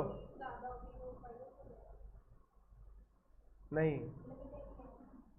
अरे नलायको, अगर तुम 2 जगह से रिटायर हो रहे हो तो 40 लाख की लिमिट नहीं होगी? ताई ने बोला मजे मत लेना, 40 लाख की लिमिट नहीं, दोनों की लिमिट कितनी होगी, टोटल 20। मैं इसको 20 ही मानूंगी दोनों की, दोनों मिलाकर, ठीक है ना। तो पहले एक की कैलकुलेट करी तुमने तो पता लगा वहां तुमने खपा लिए 15 लाख रुपए, तो जब मैं दूसरे की लिमिट कैलकुलेट करूंगी तो उसकी लिमिट में 5 लाख ही मानूंगी, दोनों की कंबाइन। ये लिखी बात, मोर देन वन एम्प्लॉयर, अगर एक से ज्यादा एम्प्लॉयर है, सेम प्रीवियस ईयर में रिटायर हो रहा है, सेम प्रीवियस ईयर में, तो जब मैं सेम प्रीवियस ईयर में उसको रिटायर मानूंगी तो क्या करूंगी, amount of gratuity exam can not exceed, कि आपकी ग्रेचुटी 20 लाख से ज्यादा नहीं होगी, 40 मत मान लेना, ठीक है। यानी कि एक्चुअल ग्रेचुटी एक साथ लिख लेना, 15/26 में भी फॉर्मूला एक साथ ही लगा देना, है ना, या फिर अलग अलग कैलकुलेट करना तो दोनों को ऐड कर लेना। और कंपनी 1 का ये फॉर्मूला, मान लो कंपनी 1 के फॉर्मूला लगा के आया 60,000 रुपए, कंपनी 2 पे ये 15/20 का फॉर्मूला लगा के आया 40,000 रुपए, ठीक है। तो क्या कर लेना, इन दोनों को 1 लाख मान लेना, एक्चुअल भी कितना मान लेना जो दोनों की मिल रही है, और ये 20 लाख दोनों की लिमिट मानूंगी मैं। यानी लिमिट एग्जामिशन की 40 नहीं होगी, कितनी रहेगी, 20 ही रहेगी। समझ गए? तो इस क्वेश्चन में खास बात क्या थी, इस क्वेश्चन में 30 लाख रुपए भी, 3 लाख रुपए भी थे जो बच्चा गलती कर देता एग्जाम में, है ना। तो मान लो भाई इसी क्वेश्चन में 15/30 निकाल के ये बैठ रहा होता 20 लाख, और एक्चुअल ग्रेचुटी बैटरी होती भी 25 लाख, तो फिर गड़बड़ हो जाती, है ना। तो इसलिए उसको लेस, याद रखिए बात, ये एमसीक्यू में भी आ जाता है, यही क्वेश्चन एमसीक्यू में आ जाएगा 1 मार्क्स में, कि एक बंदा यहां जॉब कर रहा था, उसको पिछले एम्प्लॉयर से सैलरी मिल रही थी, तो बताओ उसकी लिमिट कितनी है। अगर कॉन्सेप्ट याद होगा तो गोला सही भरोगे, वरना लगाओ काटे गोला। नहीं बात सर, ग्रेचुटी सीख ली, अगला बुढ़ापे का सहारा कौन, हाँ बुढ़ापे का सहारा पेंशन हमारा, अगली हेडिंग डालो पेंशन। हालांकि देखो बड़ी दुख की बात है, अब तो पेंशन नहीं मिलती, लेकिन भाई जिन लोगों को मिल रही है ना, खुश नसीब है वो जिनको मिल रही है। वो कहा ना हर किसी को नहीं मिलता है प्यार जिंदगी में, वही वाली बात। तो हर किसी को नहीं मिलती पेंशन जिंदगी में, प्राइवेट एम्प्लॉय को तो है ही नहीं, लेकिन जिनको मिल रही है अभी भी गवर्नमेंट एम्प्लॉय को, उनके लिए तो फायदा ही है। अब फिर भी अगर कोई एम्प्लॉयर तुम्हारा प्राइवेट ऐसा निकल जाए जो कह दे ठीक है मैं पेंशन देने को तैयार हूं, तो भाई पेंशन में, है ना, ताई ने बोला या तो तुम ग्रेचुटी की तरह ही क्या होंगे, बोलो, पेंशन मिल रही होगी एज अ गवर्नमेंट एम्प्लॉय, या फिर नॉन गवर्नमेंट एम्प्लॉय, है ना। तो मेरी बात, या चलो ऐसे करते हैं, तो गवर्नमेंट नॉन गवर्नमेंट लिखते हैं। एक पेंशन मिलती है मंथली, कैसे मिलती है? मंथली। तो पेंशन तो मंथली होती है, और एक पेंशन मिलती है जो मंथली नहीं मिलती। इसे मेरे घर में बोला जाता है, यानी कि कुछ सरकारी लोगों के बोला जाता है पेंशन को बेच देना, यानी इकट्ठा लमसम। कैसे मतलब? मान लो किसी बंदे की पेंशन है महीने की 20,000 रुपए महीना। समझना इस कॉन्सेप्ट को क्या है? कितने रुपए महीना है? अब वो कह रहा है सर मुझे पैसों की जरूरत है। वो देखिए बागवान पिक्चर में बच्चन साहब जाते हैं कहाँ? अपने मैनेजर के पास, कहते हैं मैं रिटायर हो रहा हूं, पर बच्चे क्या कह रहे हैं, मुझे क्या चाहिए? गाड़ी चाहिए।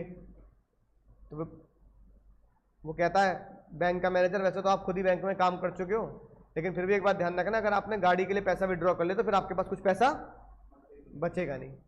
तो उसको बोलते हैं पेंशन को इकट्ठा विड्रॉ कर लेना है, बेच देना। मेरे घर में बोला जाता है पेंशन बेच देना, बेच दे। मैंने कहा पापा क्या बोल रहे हैं? पापा ने कहा हाँ भाई हमारे ऑफिस में यही वर्ड चलता है। पेंशन बेचने का मतलब ये है कि मैं कह रहा हूं अपनी कंपनी को, तुम मुझे 20,000 रुपये महीना दोगे ना, मुझे 20,000 रुपये महीना नहीं चाहिए, मुझे मात्र 2,000 रुपये पर मंथ चाहिए। कितने चाहिए? कंपनी कह रही है 18,000, क्या करें? तो मैंने कंपनी को बोला एक काम करो, 18,000 रुपये हर महीने काटते रहना, और मुझे अभी इकट्ठा पैसा दे दो, लमसम पैसा दे दो। कितना? मान लो भाई मुझे 10 लाख रुपए दे दो इकट्ठे। कितने दे दो? और ये 10 लाख रुपए के बदले क्या करते रहना? 18,000 रुपए काटते रहना जब तक तुम्हारे 10 लाख पूरे। अच्छा चलो यहां और आसान कर देता हूं, 1,80,000 रुपए दे दो। तो बच्चन साहब बैंक को कह रहे हैं अभी मुझे कितना दे दो? 1,80,000, और तुम मेरे 18,000 रुपए काटते रहना। बताओ कितने महीने काटोगे? कितने महीने काटोगे? 10 महीने तो काटोगे। मैं फाउंडेशन वाला बच्चा बोल रहा है 10 महीने। और तुम पे मैथ की कैलकुलेशन नहीं हो रही थी। अरे मैंने अपनी कंपनी को बोला कि मुझे 1,80,000 रुपए दे दो अभी, और हर महीने मेरी पेंशन में से 18 काटते रहना। तो मैंने पूछा कंपनी से कितने महीने काटोगे? 18 बोलो। मैं फाउंडेशन का बच्चा बोल रहा 10,000, 10 महीने। भाई यार तुम बड़े नारायण, देखो कितनी दिल पे लगती होगी भाई। ऐसे इंटर के बच्चे बताओ 10 महीने तो काटोगे, 10 महीने तक मुझे कितने रुपए मिलेंगे? 2,000 रुपए महीना बस। तो कंपनी कह रही है सोच ले भाई, 10 महीने 2,000 रुपए में दिक्कत हो जाएगी, खर्चा पानी नहीं चला पाएगा अपना। बच्चन साहब चश्मा भी नहीं बनवा पाओगे फिर, उस पिक्चर में जैसे हुआ था। बच्चन साहब कह रहे कोई बात नहीं, बच्चों को गाड़ी दिलानी है, तुम मुझे 1,80,000 रुपये अभी दे दो, और कितने काटते रहो?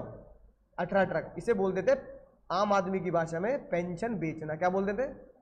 मैंने अपनी 18,000 रुपये की पेंशन बेच मारी, और उस पेंशन बेचने के चक्कर में 1,80,000 रुपये ले लिए। अब ताई ने बोला 2,000 रुपये महीना क्या हो गए? मंथली, और 18,000 रुपये क्या हो गए? लमसम। मैं दोनों का ही क्या कर देती हूँ? फैसला कर देती हूँ। अगर आप मंथली पेंशन ले रहे हैं, मान लो 2,000 रुपये महीना, तो चाहे आप गवर्नमेंट एम्प्लॉय हो चाहे आप नॉन गवर्नमेंट एम्प्लॉय हो, दोनों के लिए पेंशन क्या होगी? टैक्सेबल। यानी हर महीने आके लिखते रहना बच्चन साहब 2,000 रुपये इंटू 2,000 रुपये इंटू 12 लिख देना, अगर 12 महीने की रिटायरमेंट है तो। नहीं कहता अगर नॉन गवर्नमेंट है ना, लमसम है, तो लमसम को ताई ने नाम दिया कम्यूटेड। क्या नाम दिया? कम्यूटेड। और मंथली को क्या नाम दिया? अनकम्यूटेड। उसमें समझ में आ रही है बात? अगर ताई ने बोला बच्चन साहब मैं मानती हूं कि तुमने जो ये पेंशन इकट्ठी करा ली अपनी, और अपने पैरों पे कुल्हाड़ी मान ली, इकट्ठा पैसा लेके, मजबूरी रही होगी। तो बच्चन साहब ने बोला ताई बिल्कुल मजबूरी रही, बच्चे बिल्कुल है ना रोना धोना शुरू कर दिया, पापा आपको तो रिटायरमेंट का कुछ फंड मिलेगा, ये मिलेगा, गाड़ी दिला दो, हमारे घर में गाड़ी नहीं आज तक। तो मैंने क्या किया बच्चों को, ताई ने कहा चलो भाई बच्चे नालायक निकले, तो बस इकट्ठी जो तुमने पेंशन की है कायदे में तो वो भी टैक्सेबल होनी चाहिए। लेकिन उसमें से कुछ तुम्हें क्या दे देती हूं, एग्जामिशन। तो ताई ने बोला 2 स्टेप में खेल खेलेंगे, 2 स्टेप में। Step number 1, step number 2। Step number 1 में पहले निकालना कितने % तुमने कम्यूट कराया है उसका 100%। तो बताओ 20,000 का 18,000 कितने % हुआ? 80%। कितना हुआ? 90%, है ना।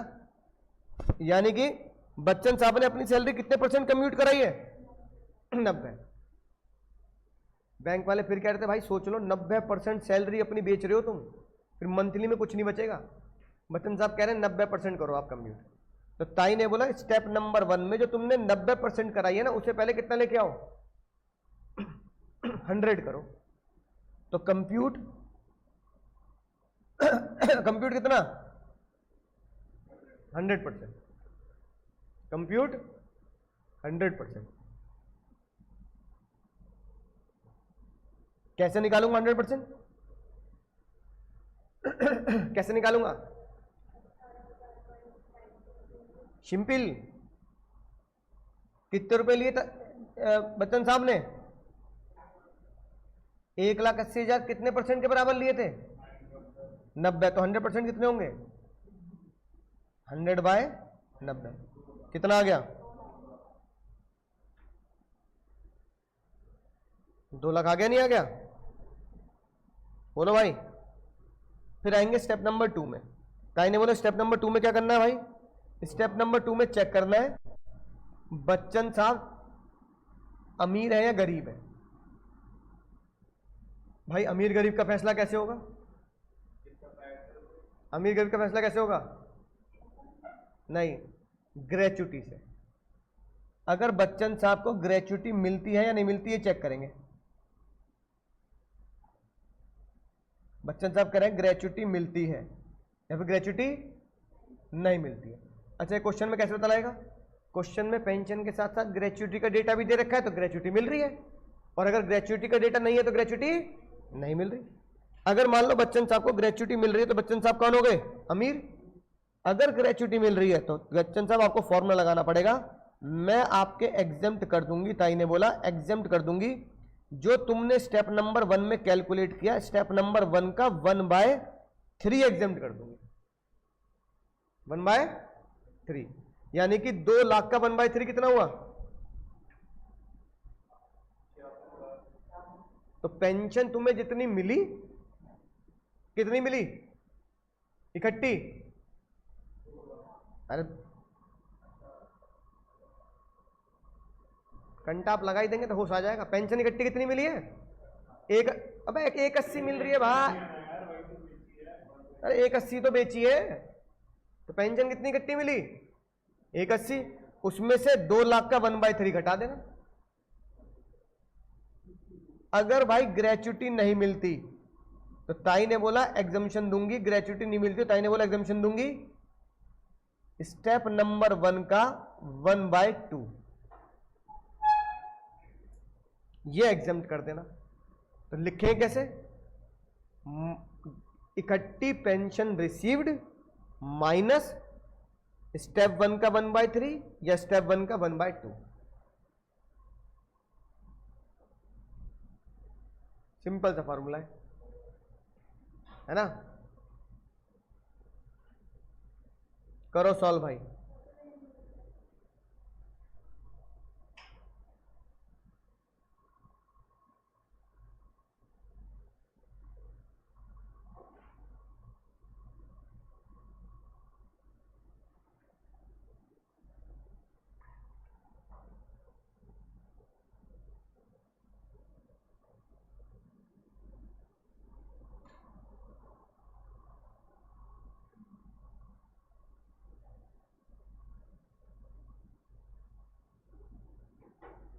नोट कर लिया?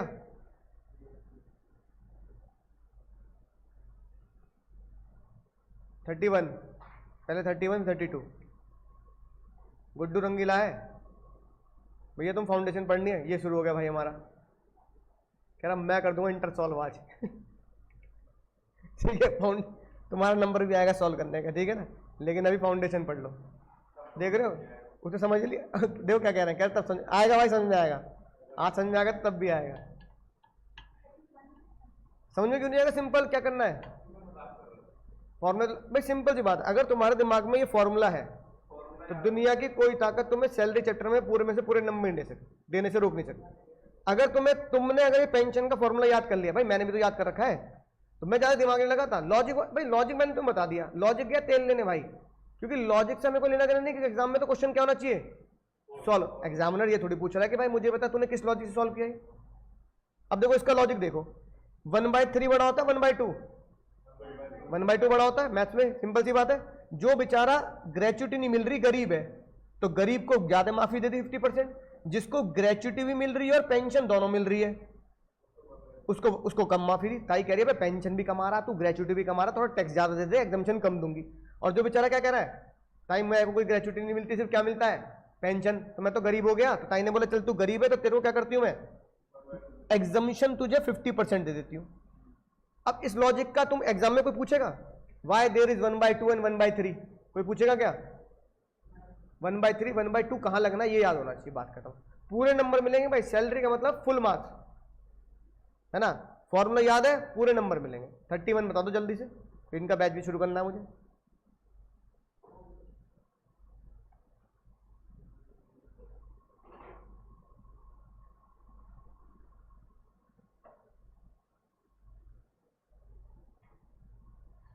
फॉर्मेट तो बना लो, बताओ बेसिक कितनी है इसकी, बेसिक दे रखी, क्वेश्चन में नहीं दे रखी। 10,000 कितने महीने मिलेगी? 1 महीना बाबू, क्यों? 1 महीने तो रिटायर हो गया, तो 10,000 ही मिलेगी, है ना। कभी कभी 1 महीना लिख के 2 महीने कह सकते हैं क्वेश्चन गलत कर रहे हैं हम, पर ऐसा नहीं है, फीलिंग आती है क्वेश्चन गलत कर रहे हैं, पर क्वेश्चन गलत नहीं है वो। क्या यार बेसिक 1 महीने की गलत कर रहा हूं कुछ, नहीं भाई सही कर रहे हो। डीए कमीशन बोनस अलाउंस पर है नहीं, वो होते तो भी कितना लेते, 1 महीना लेते। ग्रेचुइटी है इस क्वेश्चन में नहीं है, तो इसका मतलब कौन हो गए, 1/2, गरीब हो गया, गरीब को 1/2। अब पेंशन में यहां पे 2 एरो बनाने बाबू मुझे, पहले मैं सॉल्व करके दिखाता हूं तुम्हें। बताओ इसकी पेंशन कितनी डिसाइड करी, 4,000, जिसमें से कह रहा है, जिसमें बच्चन साहब कह रहे हैं मंथली कितने लूंगा, 25%, और बच्चन साहब कह रहे हैं बच्चों के लिए इकट्ठी कितनी करूंगा, 75%। बैंक वाले कह रहे हैं सोच लो, एक तो पेंशन ही 4,000 रुपए, उसमें से भी तुम बच्चों के चक्कर में लग रहे हो, तो बच्चे कह रहे हैं 75% इकट्ठी कर लो पापा, तो 75% के बदले पापा को कितने मिल रहे हैं, 1,20,000। तो कितने रुपए हर साल, कितने महीने बैंक कितने रुपए काटेगा, 3,000 रुपए काटता रहेगा, हो कुछ नहीं। अब 4,000 का 25% कितना आया, 1,000 रुपए पर मंथ क्या मिल रही है बच्चन साहब को, पेंशन। अब 1,000 रुपए पर मंथ मिल रही है, तो जब मैं यहां पे पेंशन की हेडिंग डालूंगा तो पहले लिखूंगा मंथली, फिर दूसरा पॉइंट लिखूंगा कम्यूटेड। तो बताओ मंथली कितना, 1,000 इंटू कितने महीने भाई, कितने महीने, नहीं भाई थोड़ी सी चूक हो गई, 11 महीने। मार्च तक तो जाओगे, अब तेरी तुमसे तेज दिमाग चला रहा बेचारा हूं।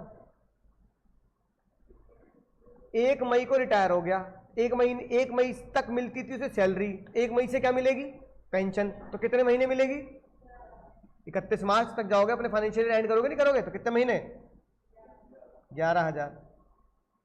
कम्यूटेड में ताई ने बोला बता तूने कम्यूट कितने कराया बाबू, वो कह रहा ताई मैंने कम्यूट कराया 1,20। तो ताई ने बोला फॉर्मूला निकालियो वर्किंग नोट में, एग्जामिशन निकालियो किसमें, वर्किंग नोट में। अब मैं यहां वर्किंग नोट बना रहा हूं, वर्किंग नोट में कम्यूटेड का फॉर्मूला है स्टेप नंबर 1 और स्टेप नंबर 2। स्टेप नंबर 1 में उसी चीज को मैं 100% पे लेके आऊंगा। 100% पे कैसे लेके आऊंगा, 1,20,000 रुपए इंटू 100/75, जो परसेंटेज है उसको नीचे लिखेंगे, इंटू 100 कर देंगे, कितना आ गया, 1,60,000। क्योंकि वो बेचारा गरीब है तो 1/2 की माफी देंगे, तो 1,60,000 इंटू 1/2 कितना आ गया। अब यहां पे जो कम्यूटेड पेंशन है वो कितनी लू, 1,20 या 1,60, गलत जवाब। क्या कह रहे हैं भाई ये? भाई 160 तो एग्जम्पशन निकालने का स्टेप नंबर 1 का फॉर्मूला है। तुम मुझे बताओ बच्चन साहब को इकट्ठा बच्चन साहब ने इकट्ठा कितना किया? तो बच्चन साहब ने जब 120 इकट्ठा किया है तो तुम 160 क्यों बोल रहे हो भाई? 160 तो फॉर्मूला निकालने का तरीका है। तो यहां 160 मत लिखा ना, बच्चा एग्जाम में यहां 160 ही लिखता है। तो ताई कह रही है मैंने कब बोला तेरी इकट्ठी पेंशन 160 है? एग्जामिनेशन निकालने के फॉर्मूले में 160 आई है स्टेप 1 में, पर तेरी इकट्ठी है कितनी? तो 120 तो लूंगा, माइनस 80 वर्किंग नोट कितना आ गया? नहीं 40 है, खत्म बात। जीटीआई तुम निकाली दोगे, कोई दिक्कत वाली बात नहीं। 32 और बता दो भाई, 32।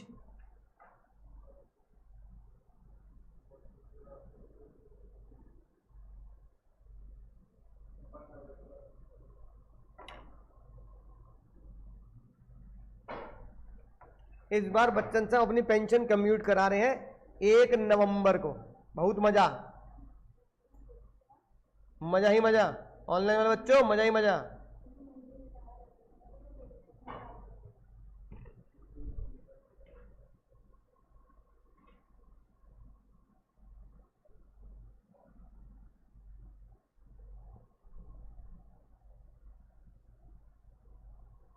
बेसिक सेम रहेगी, डीए सेम रहेगा,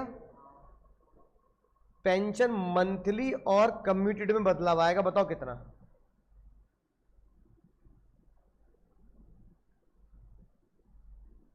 मंथली कितनी लिखो और कम्यूटेड कितनी लिखो?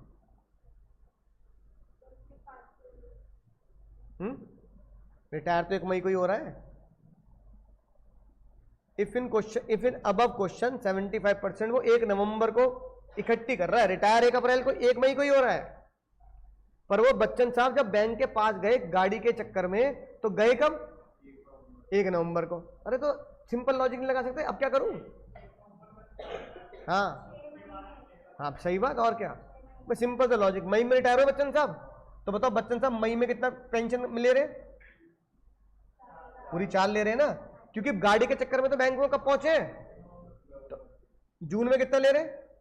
जुलाई में, अगस्त में, सितंबर में, अक्टूबर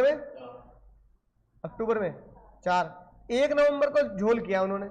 अब जब नवंबर आया, अब वो कह रहे अब बात करते हैं आगे। अब वो कह रहे नवंबर में लूंगा 1000 रुपए अलग, और बाकी 3 के बदले कितने दे दो?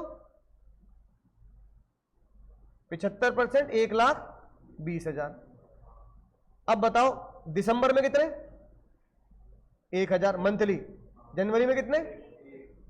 फरवरी में कितने? और मार्च में कितने? तो टोटल मंथली उनकी कितनी हुई? 4000 इंटू 6 और 1000 इंटू 5। यही तो उनकी मंथली हुई। कितनी हुई टोटल मंथली? कैलकुलेट कर लो होश में। 29 पक्का? तो मंथली हो गई 29,000। अब कम्यूटेड निकाल लेते हैं। बताओ कम्यूटेड प्राप्त कितनी हुई? 120। तो कम्यूटेड में तो 120 लिखूंगा, माइनस क्या करूंगा? एग्जामिनेशन का फॉर्मूला बताया स्टेप 1 स्टेप 2 के हिसाब से, तो हमने बोला था स्टेप 1 स्टेप 2 कर लेते हैं। 120 का स्टेप नंबर 1, इसे लेके आओ 100% पे। तो 120 अगर 75% है तो 100% कितना? 1,00,000। स्टेप 2 में अमीर है गरीब है? ग्रेचुइटी नहीं मिल रही तो गरीब है। गरीब को 1/2 1/3, गरीब को ज्यादा 1/2। तो 160 का 1/2 कितना आ गया? तो 120 माइनस आउटर कॉलम में कितना? अब आंसर होगा ये। मुझे क्या पता, तुम बताओ। बताओ ना चेंज क्या होना है? नहीं, मुझे नहीं पता चेंज होगा क्या कुछ?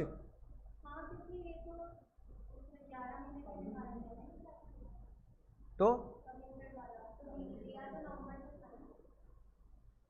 मंथ नवंबर से लिया, तो नवंबर में उसने क्या किया कि 1000 अलग दे देना, बाकी इकट्ठे दे देना। तो बताओ इकट्ठे में क्या चेंज आया? इकट्ठे में कभी कोई चेंज ही नहीं आएगा। क्यों? क्योंकि इकट्ठे में बताओ ना फॉर्मूला क्या लगाओ भाई। ये तुम्हारे सामने फॉर्मूला ये रहा, स्टेप 1 स्टेप 2। स्टेप 1, जो भी बच्चन साहब को पेंशन मिले उसका 100/% कर देना। किसी महीने से कोई फर्क नहीं पड़ता। बच्चन साहब को पेंशन मिली 1/20, मैंने 100/75 कर दिया, आ गया। स्टेप नंबर 2, अगर ग्रेचुटी मिल रही है तो 1/3, ग्रेचुटी नहीं मिल रही तो 1/2। तो इसे ग्रेचुटी नहीं मिल रही थी तो स्टेप नंबर 1 का 1/2 80। क्या चेंज आया? कोई चेंज नहीं ना। बात चेंज क्यों नहीं आएगा? क्योंकि ये काम मैं चाहे अप्रैल में करूं, चाहे मई में करूं, चाहे नवंबर में करूं, चाहे जनवरी में करूं, मुझे ये डेटा तो सेम ही रहना है ना। मुझे डेटा तो सेम ही रखना है ना।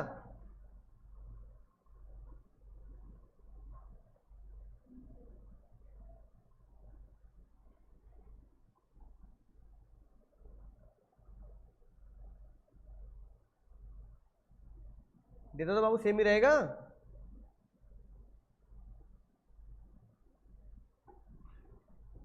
अच्छा, ये जो किया था ये कब किया था? ये वाला काम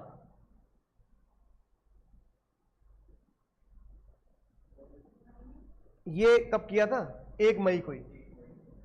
क्योंकि उस क्वेश्चन में ये लिखा ही नहीं था कि उनको मंथली कब लेनी है और इकट्ठा कब लेनी है। तो क्वेश्चन साइलेंट होता है, हम क्या मानते हैं? जिस महीने बंदा रिटायर हो रहा है उस महीने लेनी है।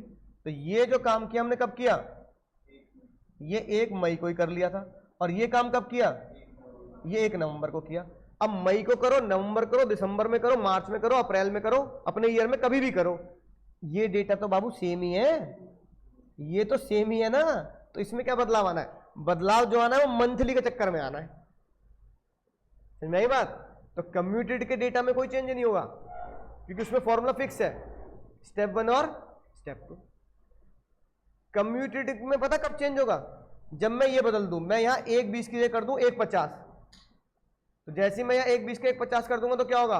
1/50 का पहले 100% और फिर 1/2, तब चेंज हो सकता है। अगर कम्यूटेड का डेटा सेम है तो फिर कोई चेंज नहीं होने वाला, सिर्फ मंथली का बदलेगा। समझ गए? बस इससे ऊपर क्वेश्चन नहीं आएगा। या तो उसी महीने कर दो या अगले महीने कर दो, दोनों में से कोई एक एडजस्टमेंट आएगी। तो ये था हमारा क्या? ग्रेचुटी और पेंशन।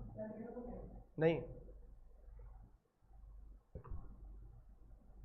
चल रहे, भी खत्म नहीं हुआ, अभी थोड़ा सा रह रहा है ना।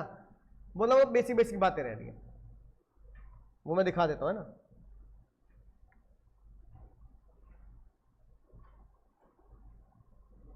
मतलब एग्जाम में जो आता है वो क्या आता है? ग्रेचुटी और पेंशन ही आती है।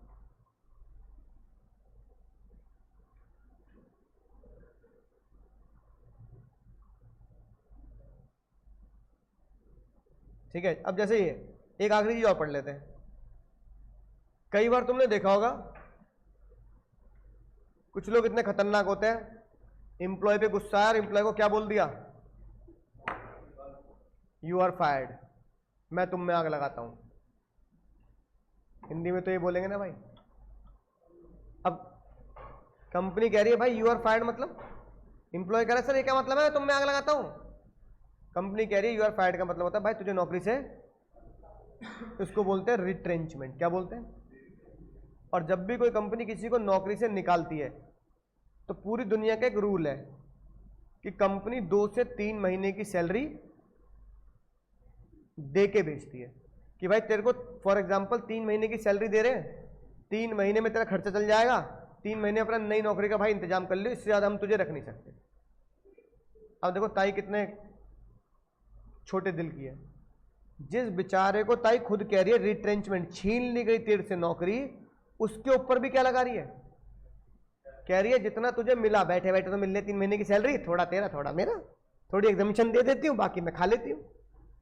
तुमने कहा ताई भाई इससे बुरी बात क्या होगी बताओ? नौकरी जाने वाले से भी तुम टैक्स वसूल रही हो, बताओ। ताई ने कहा देश भी तो चलाना है। तो ताई ने बोला सुन तो ले, पूरी बात तो सुन ले। जब तुझे रिट्रेचमेंट कंपनसेशन मिलेगा, मान लो 3 महीने की सैलरी मिली, तो 3 महीने की सैलरी एक बंदे के मान लो 1 लाख रुपए है फॉर एग्जांपल, तो उसे 3 महीने कितने रुपए मिले? तो रिट्रेचमेंट कंपनसेशन 3 लाख रुपए मिला। तो तय कह रही है मैं लिमिट ज्यादा बढ़ाऊंगी ना भाई, रो क्यों रहा है, ज्यादा बढ़ाऊंगी, क्योंकि कोई भी कंपनी दुनिया में ऐसा तो है नहीं 6 महीने का रिट्रेचमेंट दे देगी साल भर का बहुत कम लोग होते हैं ऐसे इतने मेहरबान कि 6, 7, 8 महीने का रिट्रेचमेंट मिल रहा है, 2 से 3 महीने का रिट्रेचमेंट मिलता है। तो ताई ने बोला पहली जब तू इसमें से माइनस करेगा एग्जम्पशन, तो एग्जम्पशन की 3 लिमिट बनाऊंगी। पहली लिमिट, दूसरी, ये दो तो सेम ही है, लिमिट याद करनी है, और तीसरा देखना ऐसा तुमने कहीं पहले पढ़ रखा है, आज ही पढ़ा है ना को, कहां पढ़ा है, same to same as gratuity cover, gratuity cover में ही तो 15/26 इंटू कंप्लीट सैलरी और एक्सेस ऑफ 6 मंथ में अपर राउंड ऑफ कर देंगे, है ना। बोलो भाई, अब आती है बात है सैलरी का मतलब क्या होता है, सैलरी इंक्लूड्स ऑल, सब कुछ, basic DA commission bonus allowance पर सारे, लेकिन क्या छोड़कर, except bonus and contribution in provident fund.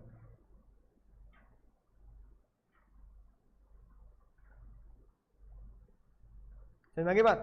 तो ताई ने बोला इन तीनों में से जो कम होगा वो माफ कर दूंगी, है ना। एग्जाम में कम आता है, अगर आएगा तो एमसीक्यू में पूछेंगे, आएगा तो कैसे पूछेंगे, जैसे ये तुम्हारा एक बार सीए के एग्जाम में एमसीक्यू आया 1-2 साल पहले, तो मैंने वही एमसीक्यू यहां चिपका दिया। अब देखो आईसीआई की गलत बात क्या लगती है, एमसीक्यू होता 1 नंबर का है, कैलकुलेशन ज्यादा टाइम की लगती है। अब जैसे क्वेश्चन आ गया, उनसे पूछा बता कंप्यूटेड टैक्सेबल रिट्रेचमेंट कितना है, ऊपर का फॉर्मूला लगा के, अब कहने को 1 नंबर का एमसीक्यू है, जब तक दिमाग बहुत तेज ना चले ना और कैलकुलेटर तेज ना चले तब तक सॉल्व नहीं होने का। बताओ उसे रिट्रेचमेंट कंपनसेशन मिल कितना रहा है, 10 लाख एक्चुअल, बोलो दोस्तों लिमिट कितनी है, ये तो एकदम से दिमाग में एकदम याद आना चाहिए, एक्चुअल और लिमिट 5 लाख। तीसरा अगर फॉर्मूला सॉल्व कर दूं तो 1 नंबर पक्के हैं, 15/26 कितने महीने जॉब कर रहा है, 30 साल 6 महीने, तो 6 से ऊपर नहीं जा रहा तो 30। सैलरी का मतलब क्या होता है, सब कुछ, तो इसमें हमें इसमें क्या मिल रहा है, बेसिक और डीए।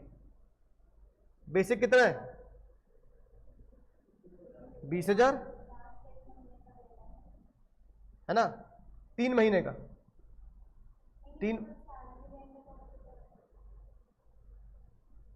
3 महीने की सैलरी। चलो मैं कर देता हूं, ये रिटायर कब हो रहा है, मान लो जब ये रिटायर हो रहा है उसके पिछले 3 महीने निकाल लो, जब ये रिटायर हुआ उसके पिछले महीने में कितनी सैलरी मिली होगी इसे, बेसिक 20, डीए कितना मिला होगा 5, उससे पहले वाले महीने में डीए कितना मिला होगा, उससे पहले वाले महीने में डीए कितना मिला होगा, टोटल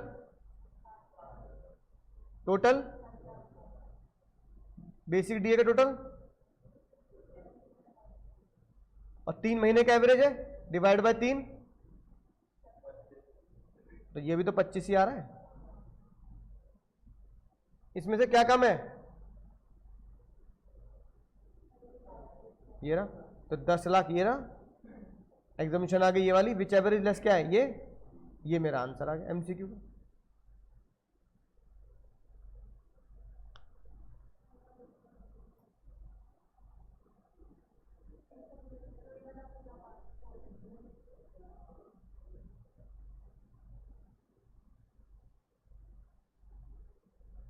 है ना, तो अगर ये कॉन्सेप्ट आएगा रिट्रेचमेंट का तो ये एमसीक्यू में आएगा।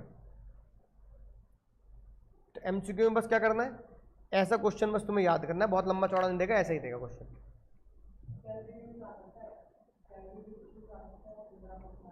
उसमें भी आ सकता है पर आज तक आया नहीं है, एमसीक्यू में तो आया हुआ है। तो आईसीआई को लगता है ग्रेचुटी पेंशन ज्यादा बेटर है पूछना, है ना, पर हमें आना चाहिए, हमें आता है तो हम क्वेश्चन को बड़े उसमें भी कर देंगे, ठीक है। तो वो फुली अगली क्लास में, है ना, कोशिश करेंगे सैलरी खत्म करने का। अब 2 कॉन्सेप्ट रह गए हैं, एक वीआरएस और एक अगला कॉन्सेप्ट लीव सैलरी, ठीक है ना, ये कॉन्सेप्ट रह गया। एक कॉन्सेप्ट रह गया सेक्शन 89, ठीक है, तो वो अगली क्लास में कोशिश करेंगे खत्म करने की, तुम्हारा सैलरी क्या हो जाएगा, खत्म हो जाएगा, तो बढ़िया सब सैलरी क्या कर सकते हो, तैयारी कर सकते हो बढ़िया सैलरी की। होमवर्क में लिख लो आज का क्वेश्चन 63 धमाका, नाम ही क्या दे रखा है, धमाका। ये करना, इसका सॉल्यूशन मैं तुम्हें ग्रुप पे भेज दूंगा, मुझे ग्रुप पे डाल देना कि सर इसका सॉल्यूशन भेज दो, ठीक है ना। ये क्वेश्चन कर लिया तो तुम्हारे रिटायरमेंट बेनिफिट के सारे कॉन्सेप्ट क्लियर। तो 63 करना है और एक 60 करना है, 63 और 60। बुक तो है तुम्हारे पास, लिख लो ना 60 और 63।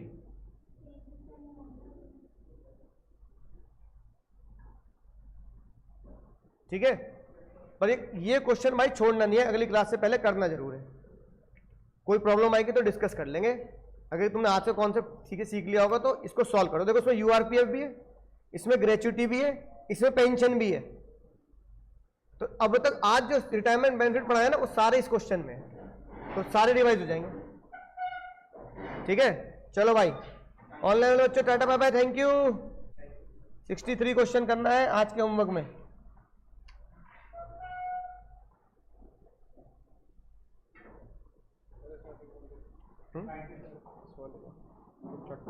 हाँ, इसका आंसर इनसे पूछना पड़ेगा। नहीं इनसे मत पूछो, इनका तो ओल्ड का, इससे पूछ, तुम्हारे जो बगल में बैठा ना उससे पूछो। एक बार उससे पूछ लो, उसने लिख रखा होगा। चटपटा क्वेश्चन का आंसर बता देना।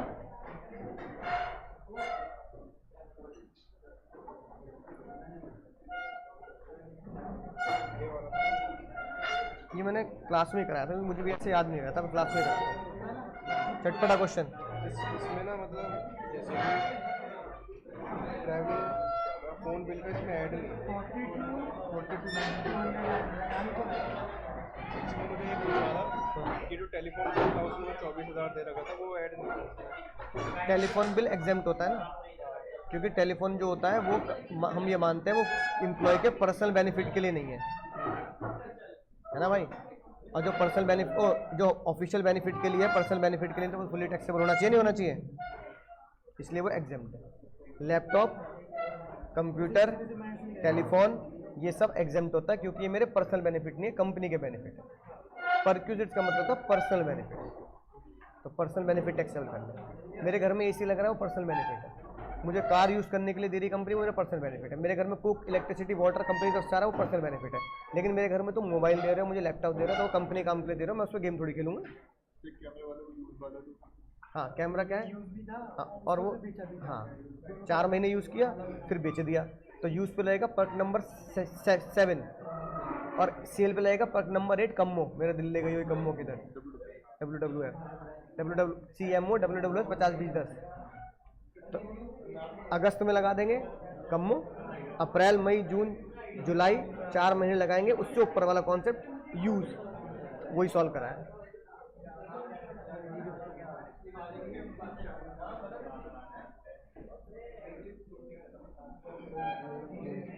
यहाँ पे डिडक्शन वाला अपने यहाँ पे कराया था इसका एग्जाम्पशन के बाद, उसके बाद ही करना है जो कार पार्क अदर पार्क पे, इसके बाद डिडक्शन वाला उसमें मिलेगा, डिडक्शन वाला टॉपिक मिलेगा, डिडक्शन वाला चैप्टर। तो डिडक्शन वाले इसमें करना है फिर उसमें करना, उसको करके डिडक्शन का एक मैंने कहा था वीडियो देखने के लिए, ये देख लेना 1 और 2, इसमें 80 CCD 2 भी है और क्वेश्चन भी सॉल्व हो, तुम उसमें से देख लो। हाँ उसमें एक ही वीडियो देखनी पड़ेगी। के बाद ये एग्जाम के बाद हाँ मतलब कोई इसी सीक्वेंस में देख लो, कोई दिक्कत नहीं है, पर इससे पहले NPS से पहले डिडक्शन की वीडियो नंबर 2 देख लेना। हाँ ठीक है ना, NPS से पहले देख लेना। हाँ बाकी सीक्वेंस में, ठीक है ना।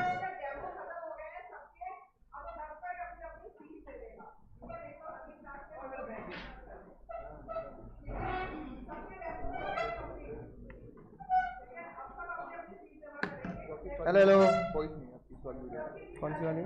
मेरे को ऐसे क्वेश्चन वाली है जिसमें अपने करवाया था।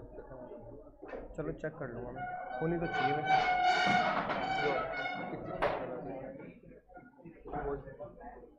तुम लेक्चर 2 में नहीं सर, क्वेश्चन वाले में लेक्चर 2 में जो है इसमें क्वेश्चन वाले में इसमें क्वेश्चन भी कराया था और सेक्शन 6 भी करवाया था।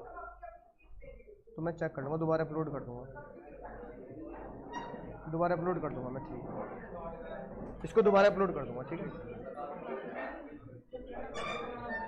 चलिए बच्चों, इधर ध्यान देंगे, है ना।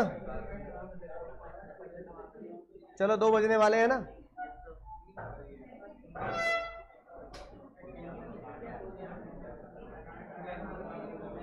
तो यहाँ पे 11 से मल्टीप्लाई क्यों करी थी, 10 से क्यों नहीं करी? 1 मई से 31 मार्च कितने महीने बैठेंगे? तो 11 मई तो पेंशन लेगा आगे। 1 मई को बंदा रिटायर हो रहा है तो 1 मई से पेंशन लेनी शुरू करेगा, 31 मार्च तक लेगा, 31 मार्च 2025 तक।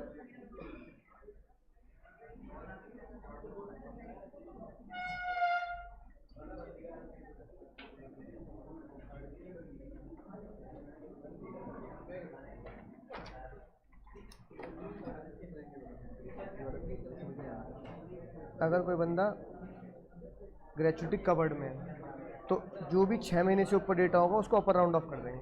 कवर्ड में? हाँ, अगर वो कवर्ड में नहीं है तो जो भी डेटा होगा उसे लोअर राउंड ऑफ कर देंगे। इवन वो कवर्ड। हाँ,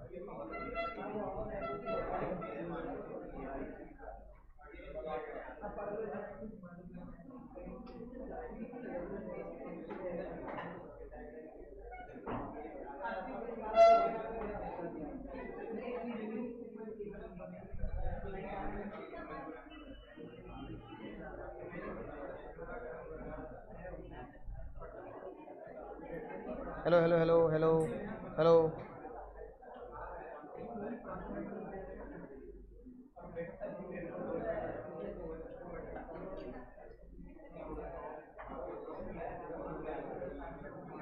हाँ जी बच्चों, सारे बच्चे आ गए।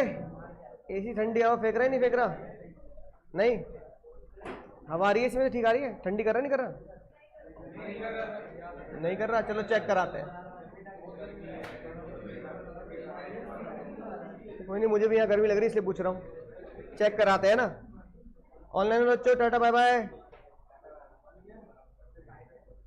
सर हमने क्या शुरू किया था पिछली क्लास में, शुरू करें या बच्चे रह रहे हैं कुछ बाहर?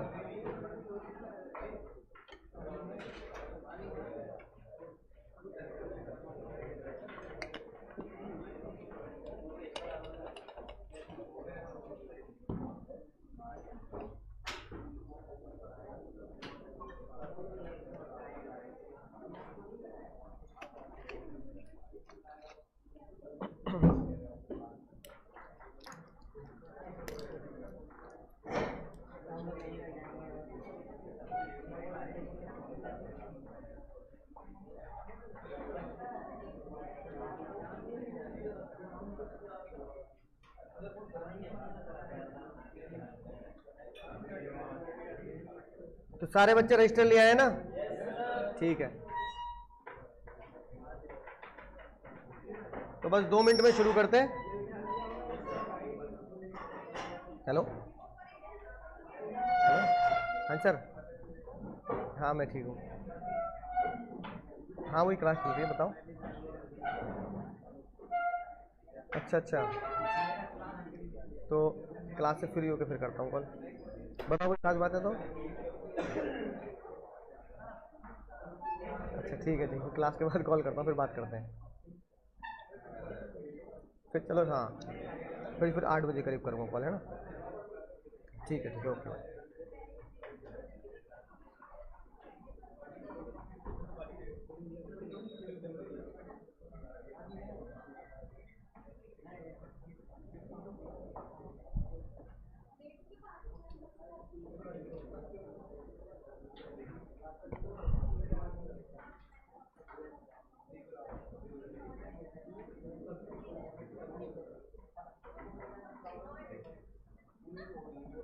चलो दोस्तों, है ना, 2 बजे शुरू करते हैं ना।